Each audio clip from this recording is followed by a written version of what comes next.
सायशा हर्ष के साथ अब तक मौजूद थी और उनकी बातें अब तक जारी थी। हर्ष की बात सुनकर सायशा ने हैरान होकर कहा, मुझसे रिलेटेड बात है? ऐसी कौन सी बात है हम? हर्ष ने अपने होठों को कर्ल करते हुए कहा, मैं नहीं बताऊंगा, तुम गैस करो कि क्या बात हो सकती है। सायशा ने छोटे बच्चों की तरह मुंह बना कर कहा, मुझे नहीं पता, प्लीज बताओ ना क्या बात है। हर्ष ने उसकी नाक खींच कर कहा, अब तक बच्चों की तरह जिद्दी है। ये बोलकर हर्ष ने अपने पॉकेट से चाबी का बंच निकाला और उसे सायशा के सामने रख दिया। सायशा चाबियों की ओर हैरान होकर देखने लगी। हर्ष ने चाबी उसकी ओर खिसका दिया। सायशा ने सवालिया नजरों से कहा, ये सब क्या है, मैं कुछ समझी नहीं। हर्ष ने उसकी आंखों में आंखें डालकर कहा, तुझे क्या लगता है, अगर तू अपने भाई से अपनी प्रॉब्लम शेयर नहीं करेगी तो क्या तेरे भाई को पता भी नहीं चलेगा हम? सायशा ने आंखें सिकुड़ कर कहा, मैंने क्या नहीं बताया। हर्ष ने हंसते हुए कहा, मुझे पता है तुझे अपार्टमेंट वाले रूम में रहने में कितनी प्रॉब्लम होती है, इसलिए तेरे भाई ने तेरे लिए घर खरीदा है। सायशा अभी भी हैरान होकर उसकी ओर देख रही थी। उसने आगे अपनी बात कंटिन्यू करते हुए कहा, अब तुझे दर दर भटकने की जरूरत नहीं रहेगी, ये नया घर तेरी यूनिवर्सिटी के पास में ही है। सायशा ने चाबी हर्ष की ओर खिसका दिया और कहा, आई एम सॉरी लेकिन मैं ये नहीं ले सकती। हर्ष ने उसकी ओर देखकर कहा, लेकिन क्यों? फिर कुछ सोचकर उसने कहा, ओह, मैं समझ गया, तुम्हें ये लग रहा है कि इस घर को मैंने आलूवालिया फैमिली फंड से खरीदा है, राइट? लेकिन ऐसा कुछ भी नहीं है, ये घर तुम्हारे भाई ने अपनी मेहनत के पैसों से लिया है और अगर तुम इस घर को लेने से इनकार करोगी तो मुझे बुरा लगेगा। सायशा ने गहरी सांस लेकर कहा, मैं तुम्हारी बहुत इज्जत करती हूँ, मैं जानती हूँ माँ के बाद अगर मेरे लिए कोई अपना है तो वो सिर्फ तुम हो, लेकिन मैं ये घर नहीं ले सकती। अगर मैंने ये घर ले लिया तो खुद से कभी नजर नहीं मिला पाऊंगी, हमेशा मेरे दिल में अजीब सा बोझ रहेगा। हर्ष ने कहा, अगर तुम मुझे अपना भाई मानती हो तो तुम्हें ये घर लेना ही पड़ेगा। सायशा ने उसका हाथ पकड़कर कहा, अपनी बहन पर यकीन नहीं है तुम्हें? मैं अपनी खुद की कमाई से घर खरीदना चाहती हूँ। अगर मैंने ये घर तुमसे ले लिया तो मैं वहाँ चैन से नहीं रह पाऊंगी, और क्या तुम अपनी बहन को बेचैन देखना चाहते हो? ये बोलकर सायशा ने जबरदस्ती उसके हाथ में चाबी का बंच पकड़ा दिया। हर्ष ने उसकी ओर देखकर कहा, तुम इतनी जिद्दी क्यों हो, हर बात को तुम पर्सनल लेती हो? सायशा ने स्माइल करते हुए कहा, आज मैं तुम्हारे साथ बहन की तरह उठ बैठ सकती हूँ। अगर मैंने तुमसे घर ले लिया तो तुम्हारा मुझ पर एहसान हो जाएगा और मैं नहीं चाहती कि हमारे इस खूबसूरत रिश्ते के बीच ये सारी बातें आए। हर्ष ने गहरी सांस लेकर कहा, तुमसे बातों में जीत पाना इम्पॉसिबल है। खैर, अगर तुम्हारी यही इच्छा है तो मैं तुम्हें ज्यादा फोर्स नहीं करूंगा, लेकिन हाँ, जब भी तुम्हें जरूरत हो तुम बस एक कॉल कर देना, ओके? सायशा ने स्माइल कर दिया और हाँ में सर हिला दिया। सायशा ने अपनी घड़ी में समय देखकर कहा, मुझे लगता है अब हमें चलना चाहिए।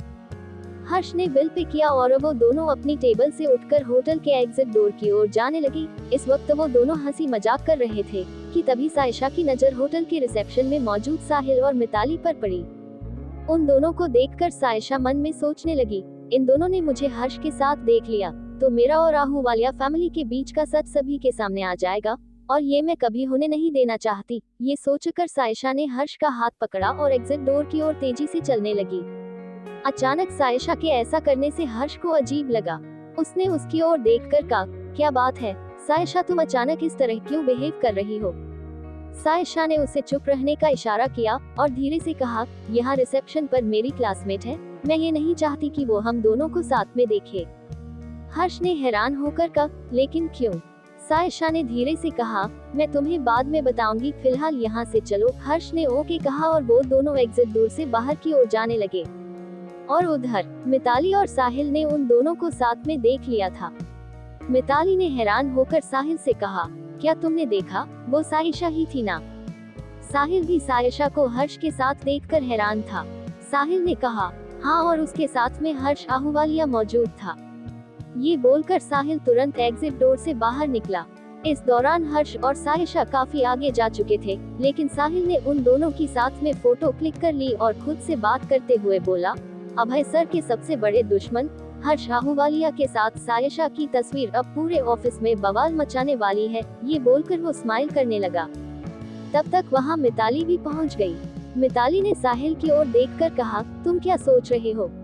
फिर उसने इधर उधर नजरें घुमाए और कहा, और तुम अचानक इस तरह यहाँ क्यों चले आए? हम साहिल ने कोई रिप्लाई नहीं किया, वो कुछ सोच रहा था। फिर मिताली ने उसका हाथ पकड़कर कहा, अभी तुरंत अभय सर को कॉल करो और इस लड़की का सच बताओ। साहिल ने नहीं में सर हिलाया और कहा, ये वक्त सही नहीं है, सही बात सही मौके पर कहनी चाहिए। साहिल ने ये सारे वर्ड्स काफी चबा कर कहे थे। मिताली ने आंखें सिकोड़कर कहा, क्या मतलब है तुम्हारा? साहिल ने हंसते हुए कहा, बस अब तुम देखते जाओ। मिताली ने अपने हाथ बांधकर स्माइल करते हुए साहिल को देखा और कहा, हर्ष आहूवालिया का नाम सुनकर अभय सर का खून खोलने लगता है। मजा तो तब आएगा जब उन्हें पता चलेगा कि सायशा हर्ष की गर्लफ्रेंड है, तब उनका रिएक्शन क्या होगा। साहिल भी उसकी बात सुनकर हंसने लगा और बोला, अब मुझे समझ में आया ये सायशा आम लड़कियों की तरह क्यों नहीं रहती है। मिताली ने आईब्रोज ऊंचका कर कहा, आफ्टर ऑल उसके महंगे शौक पूरे करने के लिए इतना बड़ा बिलियनियर जो है। मिताली की बात सुनकर वो दोनों हंसने लगे। अगली सुबह सायशा रोज की तरह ऑफिस पहुंची। वो ऑफिस के रिसेप्शन से लिफ्ट की ओर जा रही थी कि तभी साहिल भी वहां पहुंचा। उसने सायशा को देखकर हेलो कहा। सायशा ने भी उसे रूखेपन से रिप्लाई कर दिया। कुछ देर बाद उनके सामने लिफ्ट ओपन हुई। सायशा के लिफ्ट में एंटर होते ही साहिल भी लिफ्ट के अंदर आ गया। सायशा ने अपने फ्लो का बटन प्रेस किया, लिफ्ट ऊपर की ओर जाने लगी। साहिल ने उसकी ओर देखकर कहा, वैसे तुम चाहो तो हम अच्छे दोस्त बन सकते हैं। सायशा ने हैरान होकर उसकी ओर देखा और रूखेपन से कहा, मुझे नहीं लगता कि आपके अंदर दोस्त बनने की क्वालिटी है। साहिल ने अपनी आईब्रो उचका कर कहा, अगर हम दोनों इस कंपनी में एक दूसरे को सपोर्ट करें और एक दूसरे की कुछ बातों को सीक्रेट रखेंगे तो मुझे लगता है हमसे बेहतर दोस्त कोई बन ही नहीं सकता। ये बोलकर साहिल हंसने लगा। सायशा ने उसकी ओर देखकर कहा, मैंने ऐसा कोई काम नहीं किया जिसकी वजह से मुझे शर्मिंदा होना पड़े और सीक्रेट रखना पड़े। उद्धरण। साहिल ने अपने पॉकेट से मोबाइल निकाला और उसकी और हर्ष की फोटो शो करते हुए उसने कहा, मुझे पता है तुम कभी भी नहीं चाहोगी कि तुम्हारी ये तस्वीर वायरल हो जाए। सायशा उस फोटो को देखकर हैरान थी। वो कुछ सोच रही थी कि तभी साहिल बोल पड़ा, अब मुझे समझ में आया कि तुम ऑफिस में किसी मेल एम्प्लॉयज को लिफ्ट क्यों नहीं देती, क्योंकि तुमने तो बिलियनियर जो फंसा रखा है। सायशा ने नाराज होकर उसकी ओर देखा और कहा, आप ये क्या बकवास कर रहे हैं। तब तक लिफ्ट ओपन हो चुकी थी। सायशा लिफ्ट से बाहर निकल आई। साहिल भी उसे फॉलो करते हुए लिफ्ट से बाहर आ गया और सायशा के सामने आकर उसका रास्ता रोककर खड़े हो गया।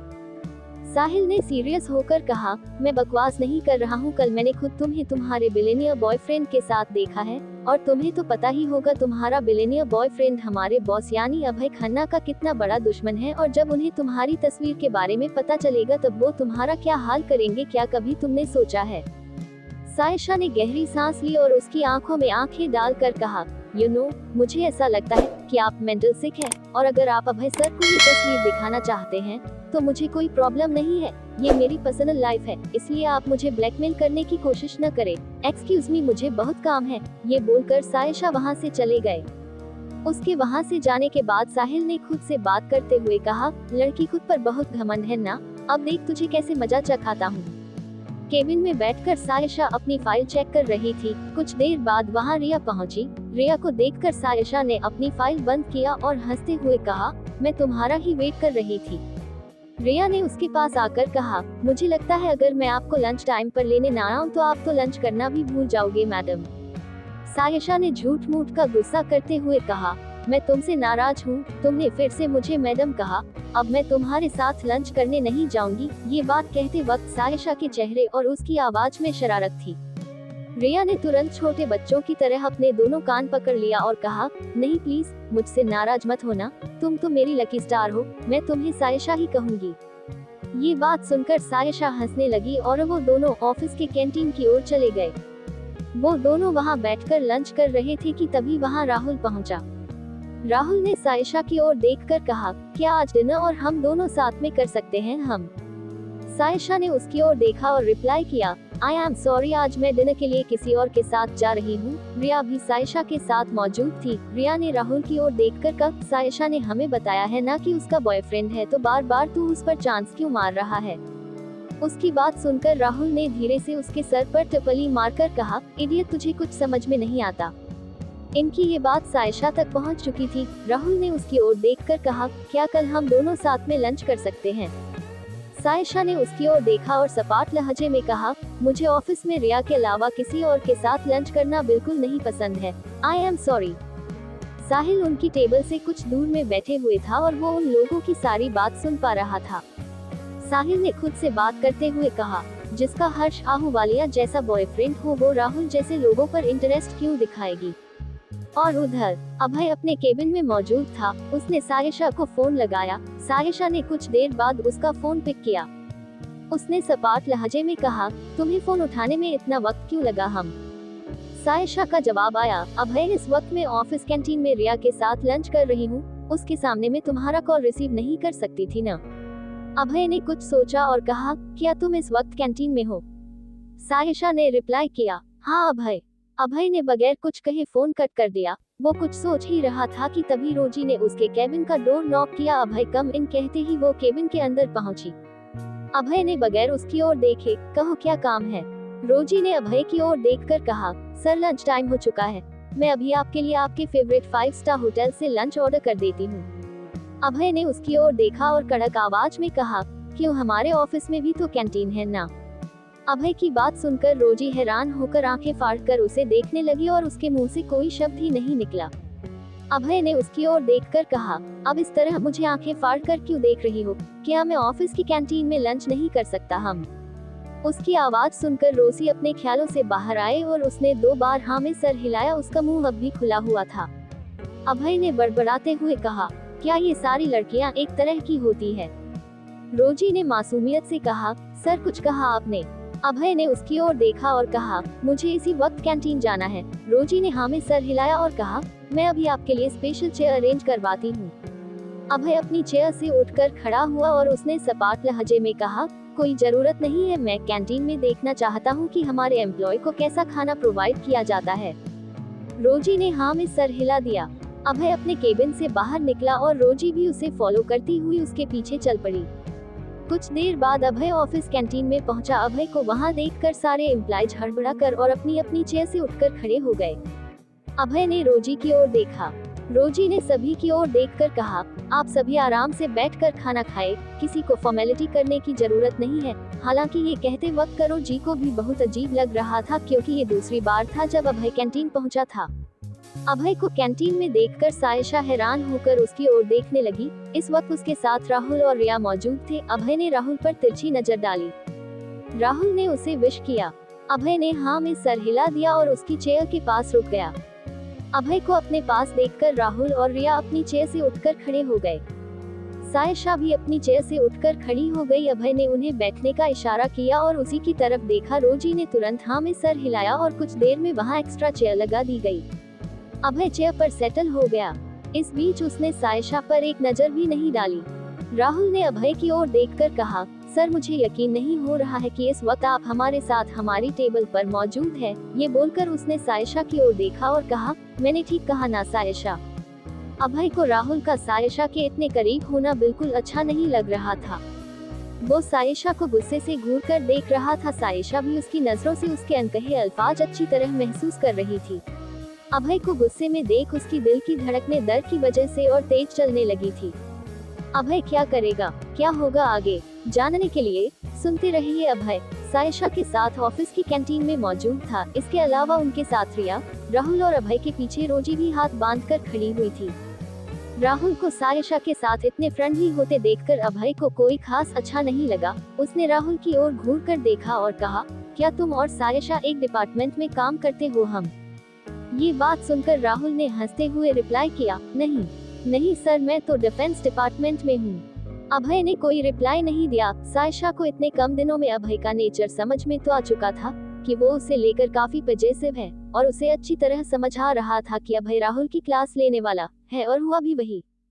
अभय ने राहुल की ओर देखकर कहा, कितने साल हो गए तुम्हें इस ऑफिस में काम करते। राहुल ने तुरंत रिप्लाई किया, सर मैं यहाँ पर 6 सालों से हूँ।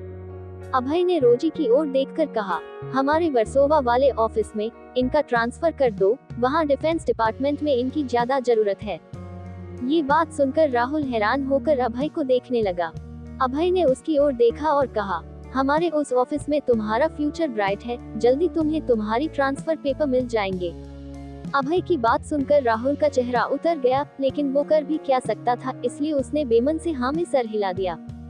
फिर उसने सामने बैठी सायशा पर नजर डाली और हिम्मत जुटाकर उसने अभय की ओर देखकर कहा, सर क्या मेरा ट्रांसफर रुक नहीं सकता, क्योंकि मुझे ये ऑफिस और यहाँ के लोग बहुत अच्छे लगते हैं। ये बोलकर उसने सायशा पर नजर डाली। वो अपनी नजरें नीचे कर लंच कर रही थी। उसे देखकर समझ आ रहा था कि वो उनकी बातों में इंटरेस्ट नहीं है। अभय का ऑर्डर टेबल पर आ चुका था। उसने लंच करते हुए राहुल की ओर देखा और अपने हाथ में बंधी घड़ी में समय देखकर कहा, मुझे लगता है तुम्हारे डिपार्टमेंट का लंच टाइम ओवर हो चुका है और अब तुम्हें अपना काम देखना चाहिए। राहुल ने धीरे से हाँ में सर हिलाया और वहाँ से चला गया। इस बीच अभय ने एक बार भी सायशा की ओर नहीं देखा। अभय ने रिया की ओर देखकर कहा, ऑफिस में किसी को और कोई प्रॉब्लम तो नहीं है ना? हम रिया ने रिप्लाई दिया, नहीं सर, किसी को कोई प्रॉब्लम नहीं है। सायशा का लंच हो चुका था। वो बगैर अभय से कुछ कहे वहाँ से उठकर जाने लगी। अभय ने बगैर उससे आई कांटेक्ट करते हुए कड़क आवाज में कहा, क्या यहाँ के एम्प्लॉयर्स को जरा भी मैनर नहीं है? क्या उन्हें नहीं पता जब वो सीनियर के साथ लंच करे तो उन्हें कैसा बिहेव करना चाहिए? सायशा ने आंखें गोल घूम आए और अभय के पास वाली चेयर पर बैठ गई। अभय ने सायशा की तरफ देखकर कहा, प्रॉब्लम क्या है तुम्हारी? सायशा चुप थी। उसे पता था कि इस वक्त अभय उससे ही बात कर रहा है। अभय ने कहा, आज मुझे डिनर कहीं बाहर करना है, मेरा वेट मत करना। अभय की ये बात सुनकर उसके पास बैठी रिया और रोजी दोनों हैरान थी। सायशा ने कोई रिप्लाई नहीं किया। कुछ देर बाद उसने स्वीट से आवाज में कहा, मुझे बहुत काम है, क्या मैं यहाँ से जा सकती हूँ? अभय ने सपाट लहजे में कहा, तुम खुद को समझती क्या हो? सायशा ने जवाब दिया, मैंने क्या किया? उसकी आवाज में उसका गुस्सा झलक रहा था। अभय ने गहरी सांस ली और कहा, क्या सचमुच तुम्हें नहीं पता कि तुमने क्या किया? हम सायशा ने रोजी और रिया की ओर देखा। वो दोनों हैरान होकर उन दोनों को देख रही थी। सायशा उनके सामने कोई सीन क्रिएट नहीं करना चाहती थी, इसलिए उसने चुप रहना ही बेहतर समझा। वहाँ मौजूद रोजी मन में सोचने लगी, इसका मतलब मेरा शक सही था, अभय सर सायशा को पसंद करते हैं। लेकिन सायशा इस तरह उनके साथ क्यों पेश आ रही है? क्या वो उन्हें पसंद नहीं करते? लेकिन ऐसा कैसे हो सकता है अभय सर को कोई लड़की मना कर दे? आखिर चल क्या रहा है इन दोनों के बीच? और वही उनके सामने बैठी रिया, वो भी इस तरह अभय और सायशा की बात सुनकर हैरान थी। उसके दिमाग में भी कई सवाल चल रहे थे। वो मन में सोच रही थी, सायशा को क्या हुआ है? क्या उसे अपनी जिंदगी प्यारी माही है जो वो इस तरह से अभय सर से बात कर रही है?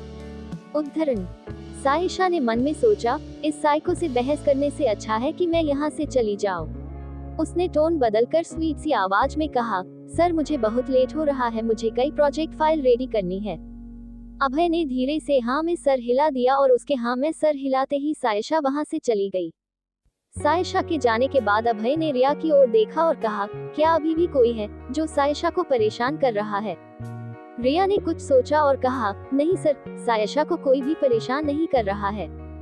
अभय ने कुछ नहीं कहा और अपना लंच खत्म कर वहाँ से चला गया। शाम के 7 बजे बज चुके थे। सायशा अपने रूम में मौजूद थी। आज उसे अभय के लिए डिनर रेडी नहीं करना था, इसलिए उसने अपने लिए भी डिनर रेडी नहीं किया था। पिछले कई दिनों से अभय इस वक्त उसके साथ मौजूद होता था और वो भी उसके लिए कई वैरायटी का खाना बनाकर रखती थी।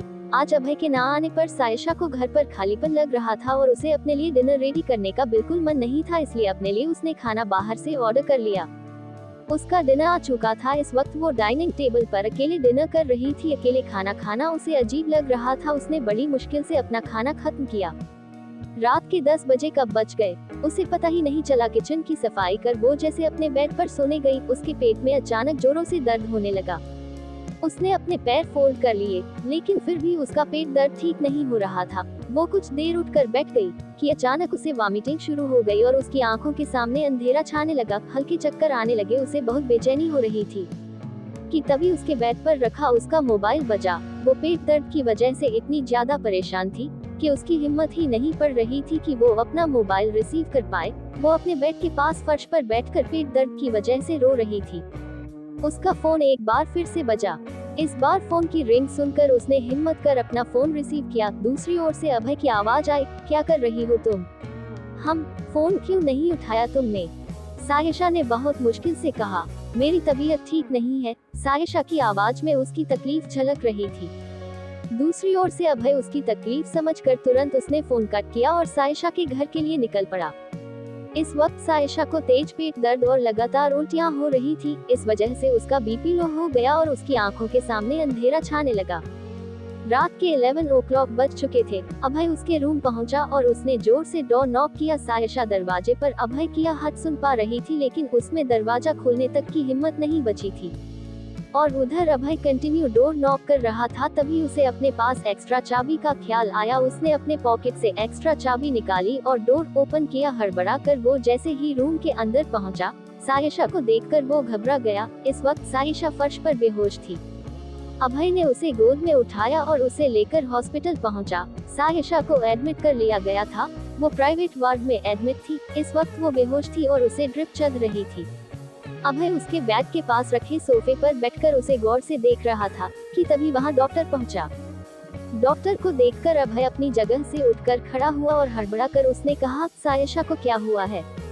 डॉक्टर ने कुछ रिपोर्ट्स उसे पास करते हुए कहा, घबराने की कोई बात नहीं है, इनकी रिपोर्ट आ चुकी है, इन्हें फूड पॉइजनिंग हो गई है, शायद इन्होंने बाहर का कुछ खा लिया है। अभय ने अपने बालों को पीछे की ओर ढकेलते हुए खुद से कहा, थैंक गॉड। फिर उसने डॉक्टर की ओर देखकर कहा, ये कब तक ठीक हो जाएगी?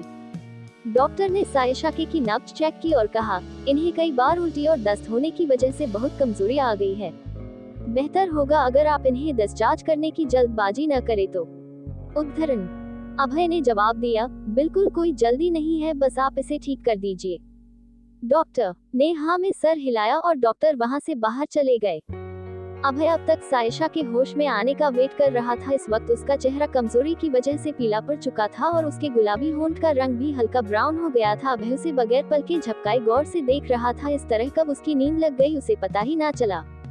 रात के 2 बजे बज चुके थे। सायशा की नींद खुली। खुद को हॉस्पिटल में देखकर पहले तो वो थोड़ी हैरान हुई, लेकिन उसने जैसे ही नजर घुमाई, पास के सोफे पर अभय मौजूद था। इस वक्त वो काफी गहरी नींद में था। उसे देखकर सायशा ने राहत की सांस ली। फूड पॉइजनिंग की वजह से सायशा का पेट भी खराब था। वो वॉशरूम जाने के लिए धीरे से अपने बेड पर उठकर बैठ गई। उसकी आहट सुनकर अभय की आंखें खुल गई। अभय तुरंत उसके पास पहुंचा और उसकी ओर देखकर बोला, कहाँ जा रही हो तुम? डॉक्टर ने तुम्हें आराम करने के लिए कहा है। सायशा ने उसकी ओर देखा और धीरे से कहा, मुझे वॉशरूम जाना है। ये बोलकर वो उठकर खड़ी होने लगे। अभय ने उसे सहारा दिया। कुछ ही घंटों में सायशा काफी कमजोर हो चुकी थी। सायशा ने वी फ्लूइड बोतल अपने हाथ में पकड़ा और वॉशरूम की ओर चलने लगे। अभय ने बोतल उसके हाथ से लिया और उसकी कमर पकड़कर वॉशरूम की ओर चलने लगा।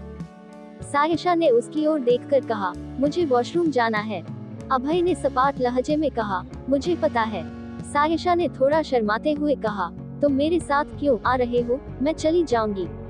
अभय ने नहीं में सर हिला दिया और कहा, इस वक्त तुम बहुत वीक हो और तुम्हारा बीपी काफी लो हो चुका है। मैं भी तुम्हारे साथ वॉशरूम आ रहा हूँ। उसकी बात सुनकर सायशा को बहुत शर्मिंदगी महसूस हो रही थी। उसने हिचकते हुए कहा, अभय प्लीज तुम मेरे साथ नहीं आ सकते। अभय ने उसकी ओर देखकर कहा, क्यों नहीं आ सकता और तुम मुझसे क्यों शर्मा रही हो? उस रात तुम्हारे कौन से ऐसे बॉडी पार्ट्स हैं जो मैंने नहीं देखा? ये बोलकर अभय उसे देखने लगा। उसकी बात सुनकर सायशा को इतनी शर्मिंदगी महसूस हो रही थी कि उसे लग रहा था कि इसी वक्त धरती फट जाए और उसमें समा जाए। सायशा ने उसकी ओर देखकर कहा, इस वक्त मेरी तुमसे बहस करने की जरा भी हिम्मत नहीं है। अभय ने सपाट लहजे में कहा, मैं तुमसे बहस नहीं करना चाहता, मैं बस तुम्हारा साथ देना चाहता हूँ। तुम वॉशरूम जाओ, मैं तुम्हारी तरफ बिल्कुल नहीं देखूंगा। सायशा ने कोई जवाब नहीं दिया और वो वॉशरूम के अंदर चली गई। उसने वॉशरूम का डोर ओपन ही छोड़ दिया। अभय बोतल लेकर दरवाजे के बाहर था। कुछ देर बाद सायशा वॉशरूम से बाहर आई। वॉशरूम से आने के बाद वो पहले से भी ज्यादा कमजोर लग रही थी। अभय ने उसे सहारा देकर बेड पर लेटा दिया और उसके करीब बैठकर उसके बाल सहलाते हुए कहा, Saisha are you okay? Saisha इस वक्त थोड़ी बेहोशी की हालत में थी। उसने बेहोशी की हालत में कहा, मुझे हॉस्पिटल में अच्छा नहीं लग रहा है, मुझे घर ले चलो। बोलकर सायशा ने अभय का हाथ पकड़ लिया। अभय उसके बालों को सहलाने लगा। सायशा बेहोश थी। बेहोशी की हालत में उसने कई बार अपनी मॉम को याद किया। उसके पास बैठा अभय उसके अकेलेपन को अच्छी तरह महसूस कर पा रहा था। अभय ने उसका हाथ अपने हाथों के बीच में दबा लिया और उसके हाथों को सहलाने लगा। सुबह के 6 बजे बज चुके थे। सायशा की आंखें खुली। वो पहले से बेहतर महसूस कर रही थी। फिर उसकी नजर बेड के दूसरी ओर गई। अभय उसका हाथ अपने दोनों हाथों में रखकर गहरी नींद में सो रहा था। अभय को देखकर उसने धीरे से खुद से बात करते हुए कहा, इसका मतलब कल रात भर अभय मेरे साथ हॉस्पिटल में मौजूद था। सायशा ने धीरे से अपना हाथ हटाया। उसके हाथ हटाते ही अभय की नींद खुल गई। अभय उसकी ओर देखकर कहा, अब तुम कैसा महसूस कर रही हो? सायशा ने हाँ में सर हिला दिया और कहा, अब मैं बिल्कुल ठीक हूँ। अभय ने ठंडी सांस ले और कहा, क्या तुमने कल रात को डिनर नहीं बनाया था? सायशा ने आंखें नीचे कर नहीं में सर हिला दिया। अभय ने अपने बालों को पीछे की ओर धकेलते हुए कहा, क्या तुमने बाहर का खाना खाया था? सायशा ने धीरे से हाँ में सर हिला दिया। अभय ने उसे डांटते हुए कहा, इडियट, क्या जरूरत थी तुम्हें बाहर का खाना खाने के? तुम्हें पता है तुम्हें फूड पॉइजनिंग हो गई है और इस वक्त तुम कितनी कमजोर हो, क्या तुम जानती हो? सायशा चुपचाप उसकी बातें सुन रही थी। अभय की बातों में ना जाने क्यों सायशा को अपनापन महसूस हो रहा था। अभय उसे लगातार डांट रहा था, लेकिन पहली बार अभय का डांटना उसे अच्छा लग रहा था। उनकी बातचीत चल रही थी भी अभय का हेड सर्वेंट वहां पहुंचा। उसे देखकर अभय ने सपाट लहजे में कहा, वेरी गुड, तुमने वैसे ही खिचड़ी बनाई है ना जैसे मैंने कहा था।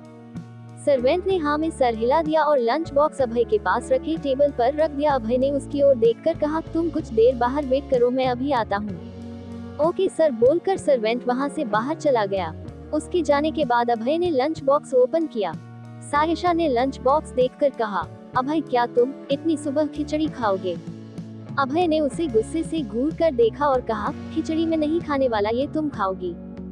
ये बोलकर अभय ने बॉक्स ओपन किया और सायशा के करीब आकर बैठ गया। सायशा ने बच्चों की तरह फेस बनाकर कहा, अभय मैं नहीं खा सकते और सुबह 7 बजे खिचड़ी कौन खाता है? अभय ने अपनेपन से डांट लगाते हुए कहा, जिन्हें रात भर उल्टी और दस्त लग जाए उन्हें खिचड़ी खानी पड़ती है, चलो मुंह खोलो। ये बोलकर अभय उसे जबरदस्ती खिचड़ी खिलाने लगा।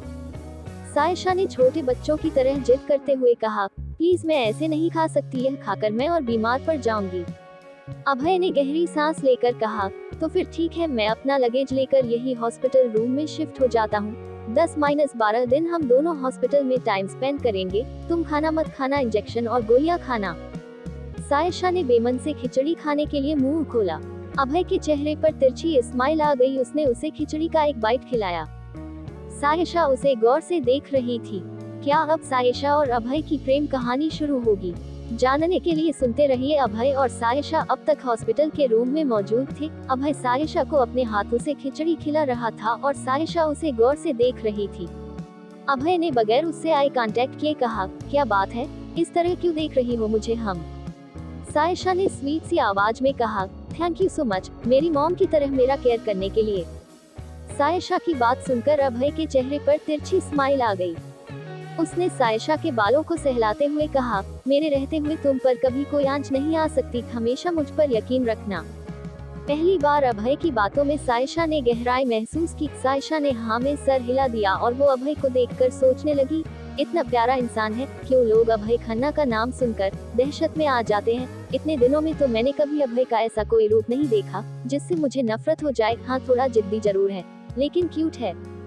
अभय ने टेबल पर रखा पानी का गिलास उठाया और अपने हाथों से उसे पानी पिलाने लगा। सायशा की नजरें अब तक उस पर टिकी हुई थी। अभय ने उसके बालों को सहलाते हुए कहा, मुझे ऐसा क्यों लग रहा है कि तुम खुद को मेरे प्यार की गिरफ्त से नहीं बचा पा रही हो?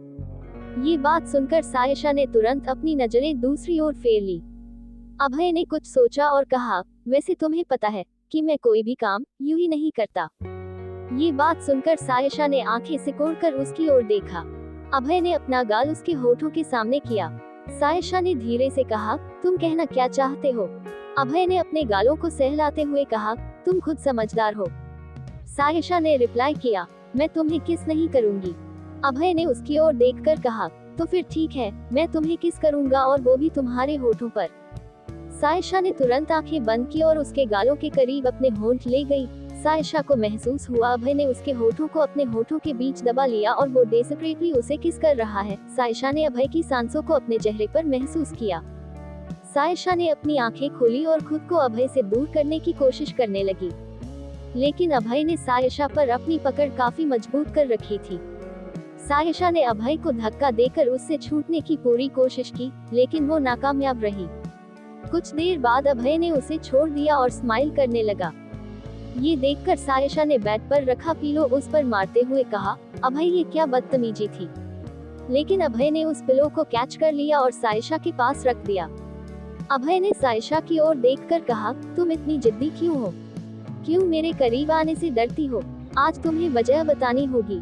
सायशा ने उसकी ओर देखकर कहा, किसी ने मेरा दिल जोरों से तोड़ा है, इसलिए अब किसी पर यकीन करने का दिल नहीं करता। अगर इस बार मेरा दिल टूटा तो मैं जी नहीं पाऊंगी और मैं जीना चाहती हूँ, अपनी मॉम का सपना पूरा करना चाहती हूँ। ये कहते वक्त सायशा के काजल से सनी खूबसूरत आंखें नम होने लगी।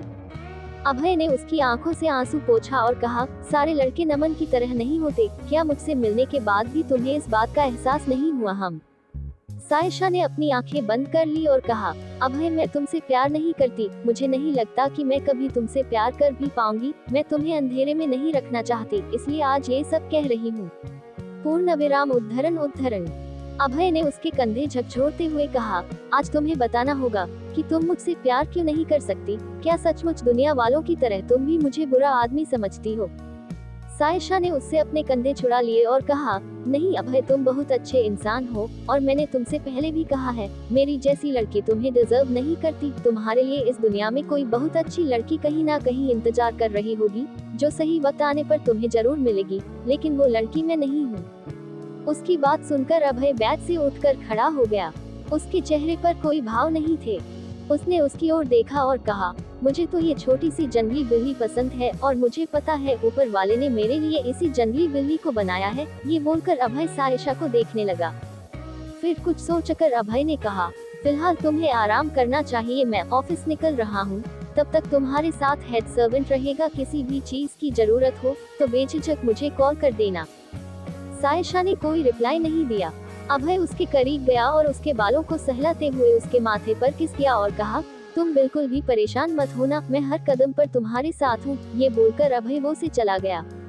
उसके जाने के बाद सायशा की आंखें एक बार फिर से नम हो गई और वो नमन और अभय का कंपैरिजन करने लगी। उसने खुद से बात करते हुए कहा, इतने सालों से नमन मेरे साथ रिलेशनशिप में था, लेकिन कभी अभय की तरह उसने मुझ पर इतना हक नहीं जमाया और ना ही कभी मेरे इतने करीब आया। अभय अपनी सारी हदें भूलकर मुझे बेवजह प्यार करता है, बेवजह मुझ पर अपना हक जमाता है। इतने कम समय में क्यों अभय से अपनापन होने लगा है? और उधर अभय अपने केबिन में मौजूद था। आज किसी भी काम में उसका मन नहीं लग रहा था। रह रहकर उसे सायशा का ख्याल आ रहा था कि तभी उसने कुछ सोचा और अपनी टेबल पर रखे लैंडलाइन फोन से रोजी का नंबर डायल किया। रोजी के फोन रिसीव करते ही अभय ने कहा, मैं तुम्हें किसी होटल के डिटेल्स व्हाट्सएप कर रहा हूँ, फौरन इस होटल के खाने की कंप्लेंट करो और कोशिश करना कि उनकी तकलीफ में कोई कमी ना हो। ये बोलकर अभय ने फोन कट कर दिया और अपना मोबाइल उठाकर कुछ डिटेल्स रोजी को सेंड कर दिया। रोजी ने खुद से बात करते हुए कहा, आखिर बात क्या है? अभय सर कुछ दिनों से इतने बदले हुए क्यों लग रहे हैं? शाम के 4 o'clock बज चुके थे। अभय ऑफिस से सीधे सायशा के पास हॉस्पिटल पहुंचा। इस वक्त सायशा के साथ सर्वेंट मौजूद था। अभय के वो पहुंचते ही सर्वेंट वो से चला गया। उसके जाने के बाद अभय ने सायशा की ओर देखकर कहा, मेरी जंगली बिल्ली कैसी है? क्या अब वो मेरे साथ फाइट करने के लिए फिट है? हम ये कहते वक्त अभय के चेहरे पर शरारती मुस्कान थी। सायशा के चेहरे पर उदासी के भाव थे। उसे उदास देखकर अभय उसके पास पहुंचकर बोला, क्या बात है मेरी जंगली बिल्ली, किस बात पर इतनी उदास है? तुम्हें पता है ना, मैं अपनी जंगली बिल्ली को उदास नहीं देख सकता, हमेशा उसे खुश देखना चाहता हूँ। सायशा ने अभय की ओर देखकर कहा, मुझे ये हॉस्पिटल में बिल्कुल अच्छा नहीं लग रहा है, प्लीज मुझे घर ले चलो। अभय ने उसके बालों को सहलाया और उसके माथे पर किस करते हुए कहा, तुम जल्दी से ठीक हो जाओ, डॉक्टर तुम्हें खुद डिस्चार्ज कर देंगे। मुझे भी तुम्हें इस तरह ये देखना अच्छा नहीं लग रहा है। ये कहते टाइम अभय की आवाज काफी सॉफ्ट थी। सायशा ने जिद करते हुए कहा, अभय मुझे ऐसा लग रहा है कि मैं ये और बीमार हो जाऊंगी, मुझे घर जाना है। अभय ने उसके गालों को सहलाते हुए कहा, इस बारे में हम डॉक्टर से बात करेंगे। सायशा ने बच्चों की तरह जिद करते हुए कहा, मुझे किसी से बात नहीं करना है, बस मैं घर जाना चाहती हूँ। ये बोलने के बाद सायशा अपने हाथ की नस में चढ़ी ड्रिप की बोतल खींचने लगी। उसे इस तरह करते देख अभय ने उसके दोनों हाथ पकड़ लिए और कड़क आवाज में कहा, क्या तुम्हारा दिमाग खराब है? ये क्या पागलपन है तुम्हारा? मैंने कहा ना, जब डॉक्टर तुम्हें घर जाने के लिए कहेंगे मैं तुम्हें खुद घर लेकर जाऊंगा। तुम डॉक्टर नहीं हो, समझ आया तुम्हें? उसकी बात सुनकर सायशा चुप हो गई। उसे पता था कि अभय के सामने उसकी जिद नहीं चलने वाली। सायशा चुपचाप छोटे बच्चों की तरह बैठ गई। उसकी आंखों से आंसू आ रहे थे। अभय ने उसे अपने सीने से लगा लिया और उसकी पीठ सहलाते हुए बोला, तुम बहुत जल्दी ठीक हो जाओगे और हम ये से बहुत जल्द चले जाएंगे, ट्रस्ट मी। ना जाने क्यों अभय की सीने से लगकर सायशा को सुकून मिल रहा था और उसे महसूस हो रहा था कि ऐसे वक्त तकलीफ में वो अकेली नहीं है, कोई है उसके साथ जो बिना किसी शर्त के उसके साथ परछाई की तरह साथ है।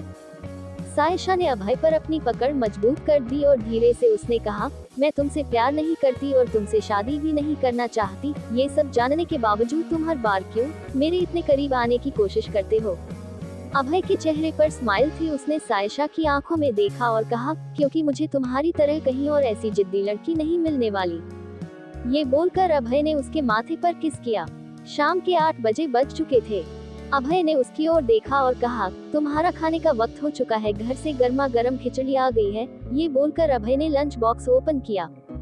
सायशा ने छोटे बच्चों की तरह नहीं में सर हिलाते हुए कहा, आज मैं ये खिचड़ी नहीं खा सकती वरना मैं सचमुच बीमार हो जाऊंगी। अभय प्लीज। ये कहते वक्त सायशा अभय के हाथों में रखे लंच बॉक्स की ओर देख रही थी।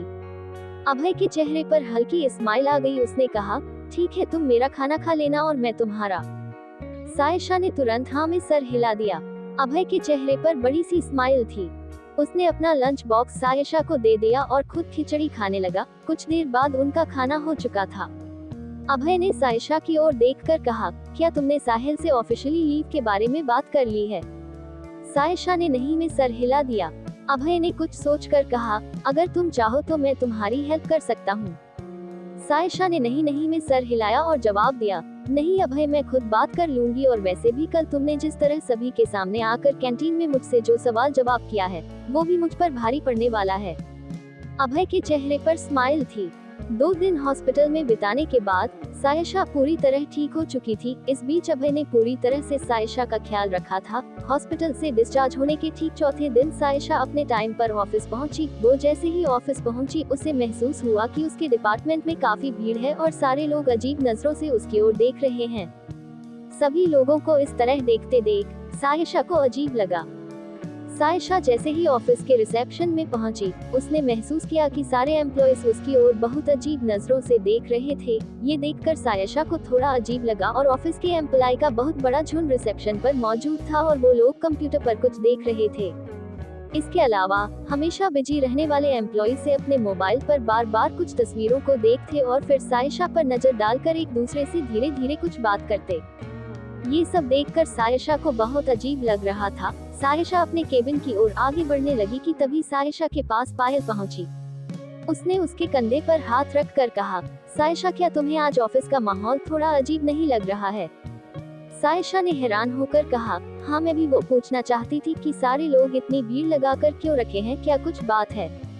पायल ने धीरे से कहा, दरअसल हमारे ऑफिस की साइट में किसी ने तुम्हारी और मिस्टर हर्ष की तस्वीर अपलोड कर दी है और तुम्हें तो पता ही है ये हर्ष और उसकी फैमिली से अभय खन्ना सर की कितनी बड़ी दुश्मनी है। उसकी बात सुनकर सायशा पहले तो चौंक गई, फिर उसने गहरी सांस लेकर कहा, ये मेरा निजी मामला है। मैं ऑफिस आवर्स के बाद किसके साथ उठना बैठना करती हूँ, इस बात का अभय खन्ना सर के साथ कोई लेना देना नहीं है। पायल ने रिप्लाई किया, तुम बिल्कुल ठीक कह रही हो, लेकिन अभय सर को तुम ठीक तरह से जानती नहीं हो। अगर उन्हें पता चलेगा कि उनके ऑफिस का स्टाफ हर्ष के साथ मेलजोल रखता है तो तुम्हें इसका भारी खामियाजा भुगतना पड़ सकता है। सायशा ने स्माइल कर दिया और कहा, मैं गलत नहीं हूँ और ना ही मैंने कुछ गलत किया है, इसलिए मुझे किसी बात का डर नहीं है। मैं चलती हूँ, मुझे काफी काम है। ये बोलकर वो अपने केबिन की ओर चली गई। उसके जाने के बाद पायल ने कंधे उचकाकर कहा, यकीन नहीं होता इतनी मासूम सी दिखने वाली लड़की का संबंध हर्ष जैसे बिजनेस टाइकून से हो सकता है। और उधर अभय अपने लैपटॉप में बिजी था कि तभी वो रोजी पहुंची। रोजी के चेहरे पर परेशानी के भाव थे। अभय ने उसकी ओर देखकर कहा, कहो रोजी, क्या बात है। रोजी ने धीरे से कहा, सर, आज हमारे ऑफिस की साइट पर एक फोटो अपलोड की गई है। ये बोलकर रोजी ने अपना स्मार्टफोन अभय को शो करते हुए कहा, इस तस्वीर में सायशा मैडम अपने बॉयफ्रेंड मिस्टर हर्ष के साथ नजर आ रही है। अभय रोजी की बात सुनकर बिल्कुल अच्छा नहीं लगा। उसे बिल्कुल गवारा नहीं था कि सायशा का नाम किसी के साथ भी जोड़ा जाए। उसने फोन पर नजर डाली और रोजी की ओर देखकर कहा, ये तस्वीर हमारी ऑफिस साइट से तुरंत हटा दो और पता लगाओ ये तस्वीर हमारी साइट पर किसने अपलोड की। रोजी ने हाँ में सर हिला दिया और वो से चली गई। अभय के केबिन से बाहर निकलने के बाद रोजी ने खुद से बात करते हुए कहा, सायशा मैडम तो बहुत पहुंची हुई खिलाड़ी निकली। एक और अभय सर उसके दीवाने बन बैठे हैं और वो खुद हर्ष की दीवानी है और ये दोनों ही अपनी अपनी जगह में काफी पावरफुल है। कोई सायशा से सीखे, अमीर मर्दों को अपनी उंगली पर नचा। और उधर अभय ने खुद से बात करते हुए कहा, बस एक बार मुझे पता चल जाए, सायशा की तस्वीर ऑफिस साइट पर इसमें अपलोड किए हैं, फिर तो उसकी खैर नहीं। अभय खन्ना की दुश्मनी उस पर बहुत भारी पड़ेगी। क्या अभय उस शख्स के बारे में पता लगा पाएगा? क्या वो सायशा पर लगे गलत आरोपों से उसे बचा पाएगा? क्या होगा आगे, जानने के लिए सुनते रहिए। अभय अपने केबिन में मौजूद था। उसने अपने मोबाइल से कुछ नंबर डायल किया और उस नंबर पर बात हो जाने के बाद उसने खुद से बात करते हुए कहा, अब सच्चाई सभी के सामने खुद ब खुद आ जाएगी। ये बोलकर वो स्माइल करने लगा। ऑफिस में लंच टाइम हो चुका था। सायशा जैसे ही हर रोज की तरह रिया के साथ कैंटीन में पहुंची, उसने देखा वहां बहुत भीड़ थी और सभी लोग मोबाइल पर कुछ तस्वीरें देखकर आपस में बात कर रहे थे। रिया ने सायशा की ओर देखकर कहा, क्या आज तुमने ऑफिस की साइट देखी? सायशा ने रूखे पर से रिप्लाई किया, नहीं। दरअसल सायशा को लगा कि रिया उसकी और हर्ष की तस्वीर के बारे में बात कर रही है। रिया ने अपना फोन निकालकर सायशा को दिखाते हुए कहा, ये देखो धानी, जो कि हमारी कंपनी की लीगल एडवाइजर है, उसका और साहिल सर का क्या रिलेशन है? सायशा ने रिया के हाथ से फोन लिया और तस्वीर देखने लगी। धानी और साहिल की साथ में कई इंटीमेट तस्वीरें लीक चुकी थी।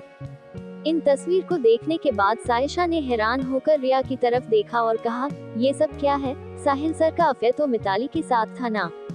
रिया ने अपने कंधे उचकाकर मुंह बनाकर कहा, यहाँ काम करने वाली हर लड़की उनके बारे में अच्छी तरह जानती है। लड़कियों के मामले में उनका रिकॉर्ड बहुत खराब रहा है और तुम भी उनसे बचकर रहना। सायशा ने कोई जवाब नहीं दिया। कुछ देर बाद ऑफिस के कैंटीन में अनाउंसमेंट हुई कि सभी एम्प्लॉइज को फौरन ऑफिस के मीटिंग हॉल में बुलाया गया है। अनाउंसमेंट सुनकर सायशा और रिया ऑफिस के बड़े से मीटिंग हॉल में पहुंचे। वहां पहले से ही ऑफिस के स्टाफ मौजूद थे। रिया ने सायशा की ओर देखकर कहा, अचानक यहाँ क्यों बुलाया गया है? लगता है आज फिर किसी पर बिजली गिरने वाली है। सायशा सवालिया नजरों से उसकी ओर देखने लगी। रिया ने उसे समझाते हुए कहा, यहाँ का रूल है, बड़ी गलती करने वालों को बेइज्जत कर निकाला जाता है। ऑफिस के सारे लोग वहाँ पहुँच चुके थे। वहाँ बने स्टेज पर रोजी पहुँची, उसके हाथ में माइक था। रोजी ने माइक पर कहा, आप सभी सोच रहे होंगे कि आज आप लोगों को इस तरह मीटिंग हॉल में क्यों बुलाया गया है, तो कुछ देर में आप सभी को वजह पता चल जाएगी। उसके इतना कहते ही स्टेज पर धानी पहुँची। वो हाथ बांधे हुए नजरें नीची कर एक गुनहगार की तरह चुपचाप खड़ी थी। उसके वहां पहुंचते ही साहिल भी वहां पहुंचा। उन दोनों के वहां पहुंचने के बाद रोजी ने स्टेज पर लगा बड़ा सा प्रोजेक्टर ऑन किया, जिसमें साहिल और धानी की कई इंटीमेट तस्वीरें थी। ये देखने के बाद साहिल ने नाराज होकर कहा, ये सब क्या बकवास हो रहा है? किसने इन तस्वीरों को वायरल किया? मुझे फंसाया जा रहा है। रोजी ने सभी की ओर देखकर कहा, अब आप लोग एक तस्वीर और देख लीजिए।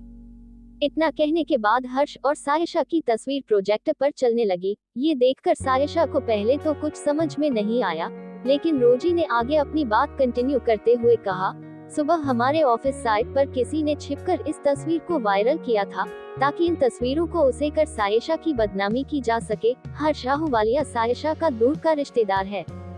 फिर उसके साहिल और धानी की तस्वीर प्रोजेक्टर पर चलाकर कहा, और ये तस्वीर धानी के लैपटॉप से वायरल की गई थी। धानी ने सोच समझकर सायशा को बदनाम करने की साजिश रची थी, लेकिन कहते हैं ना, जिनके खुद के घर शीशे के बने हो, उन्हें दूसरों के घर पर पत्थर नहीं फेंकना चाहिए। धानी चुपचाप खड़ी हुई थी। साहिल ने चीख कर कहा, रोजी तुम अपने हद से आगे जा रही हो, क्या सबूत है तुम्हारे पास? ये सब मुझे बदनाम करने की साजिश है। जरूर सायशा ने कोई चाल चली है।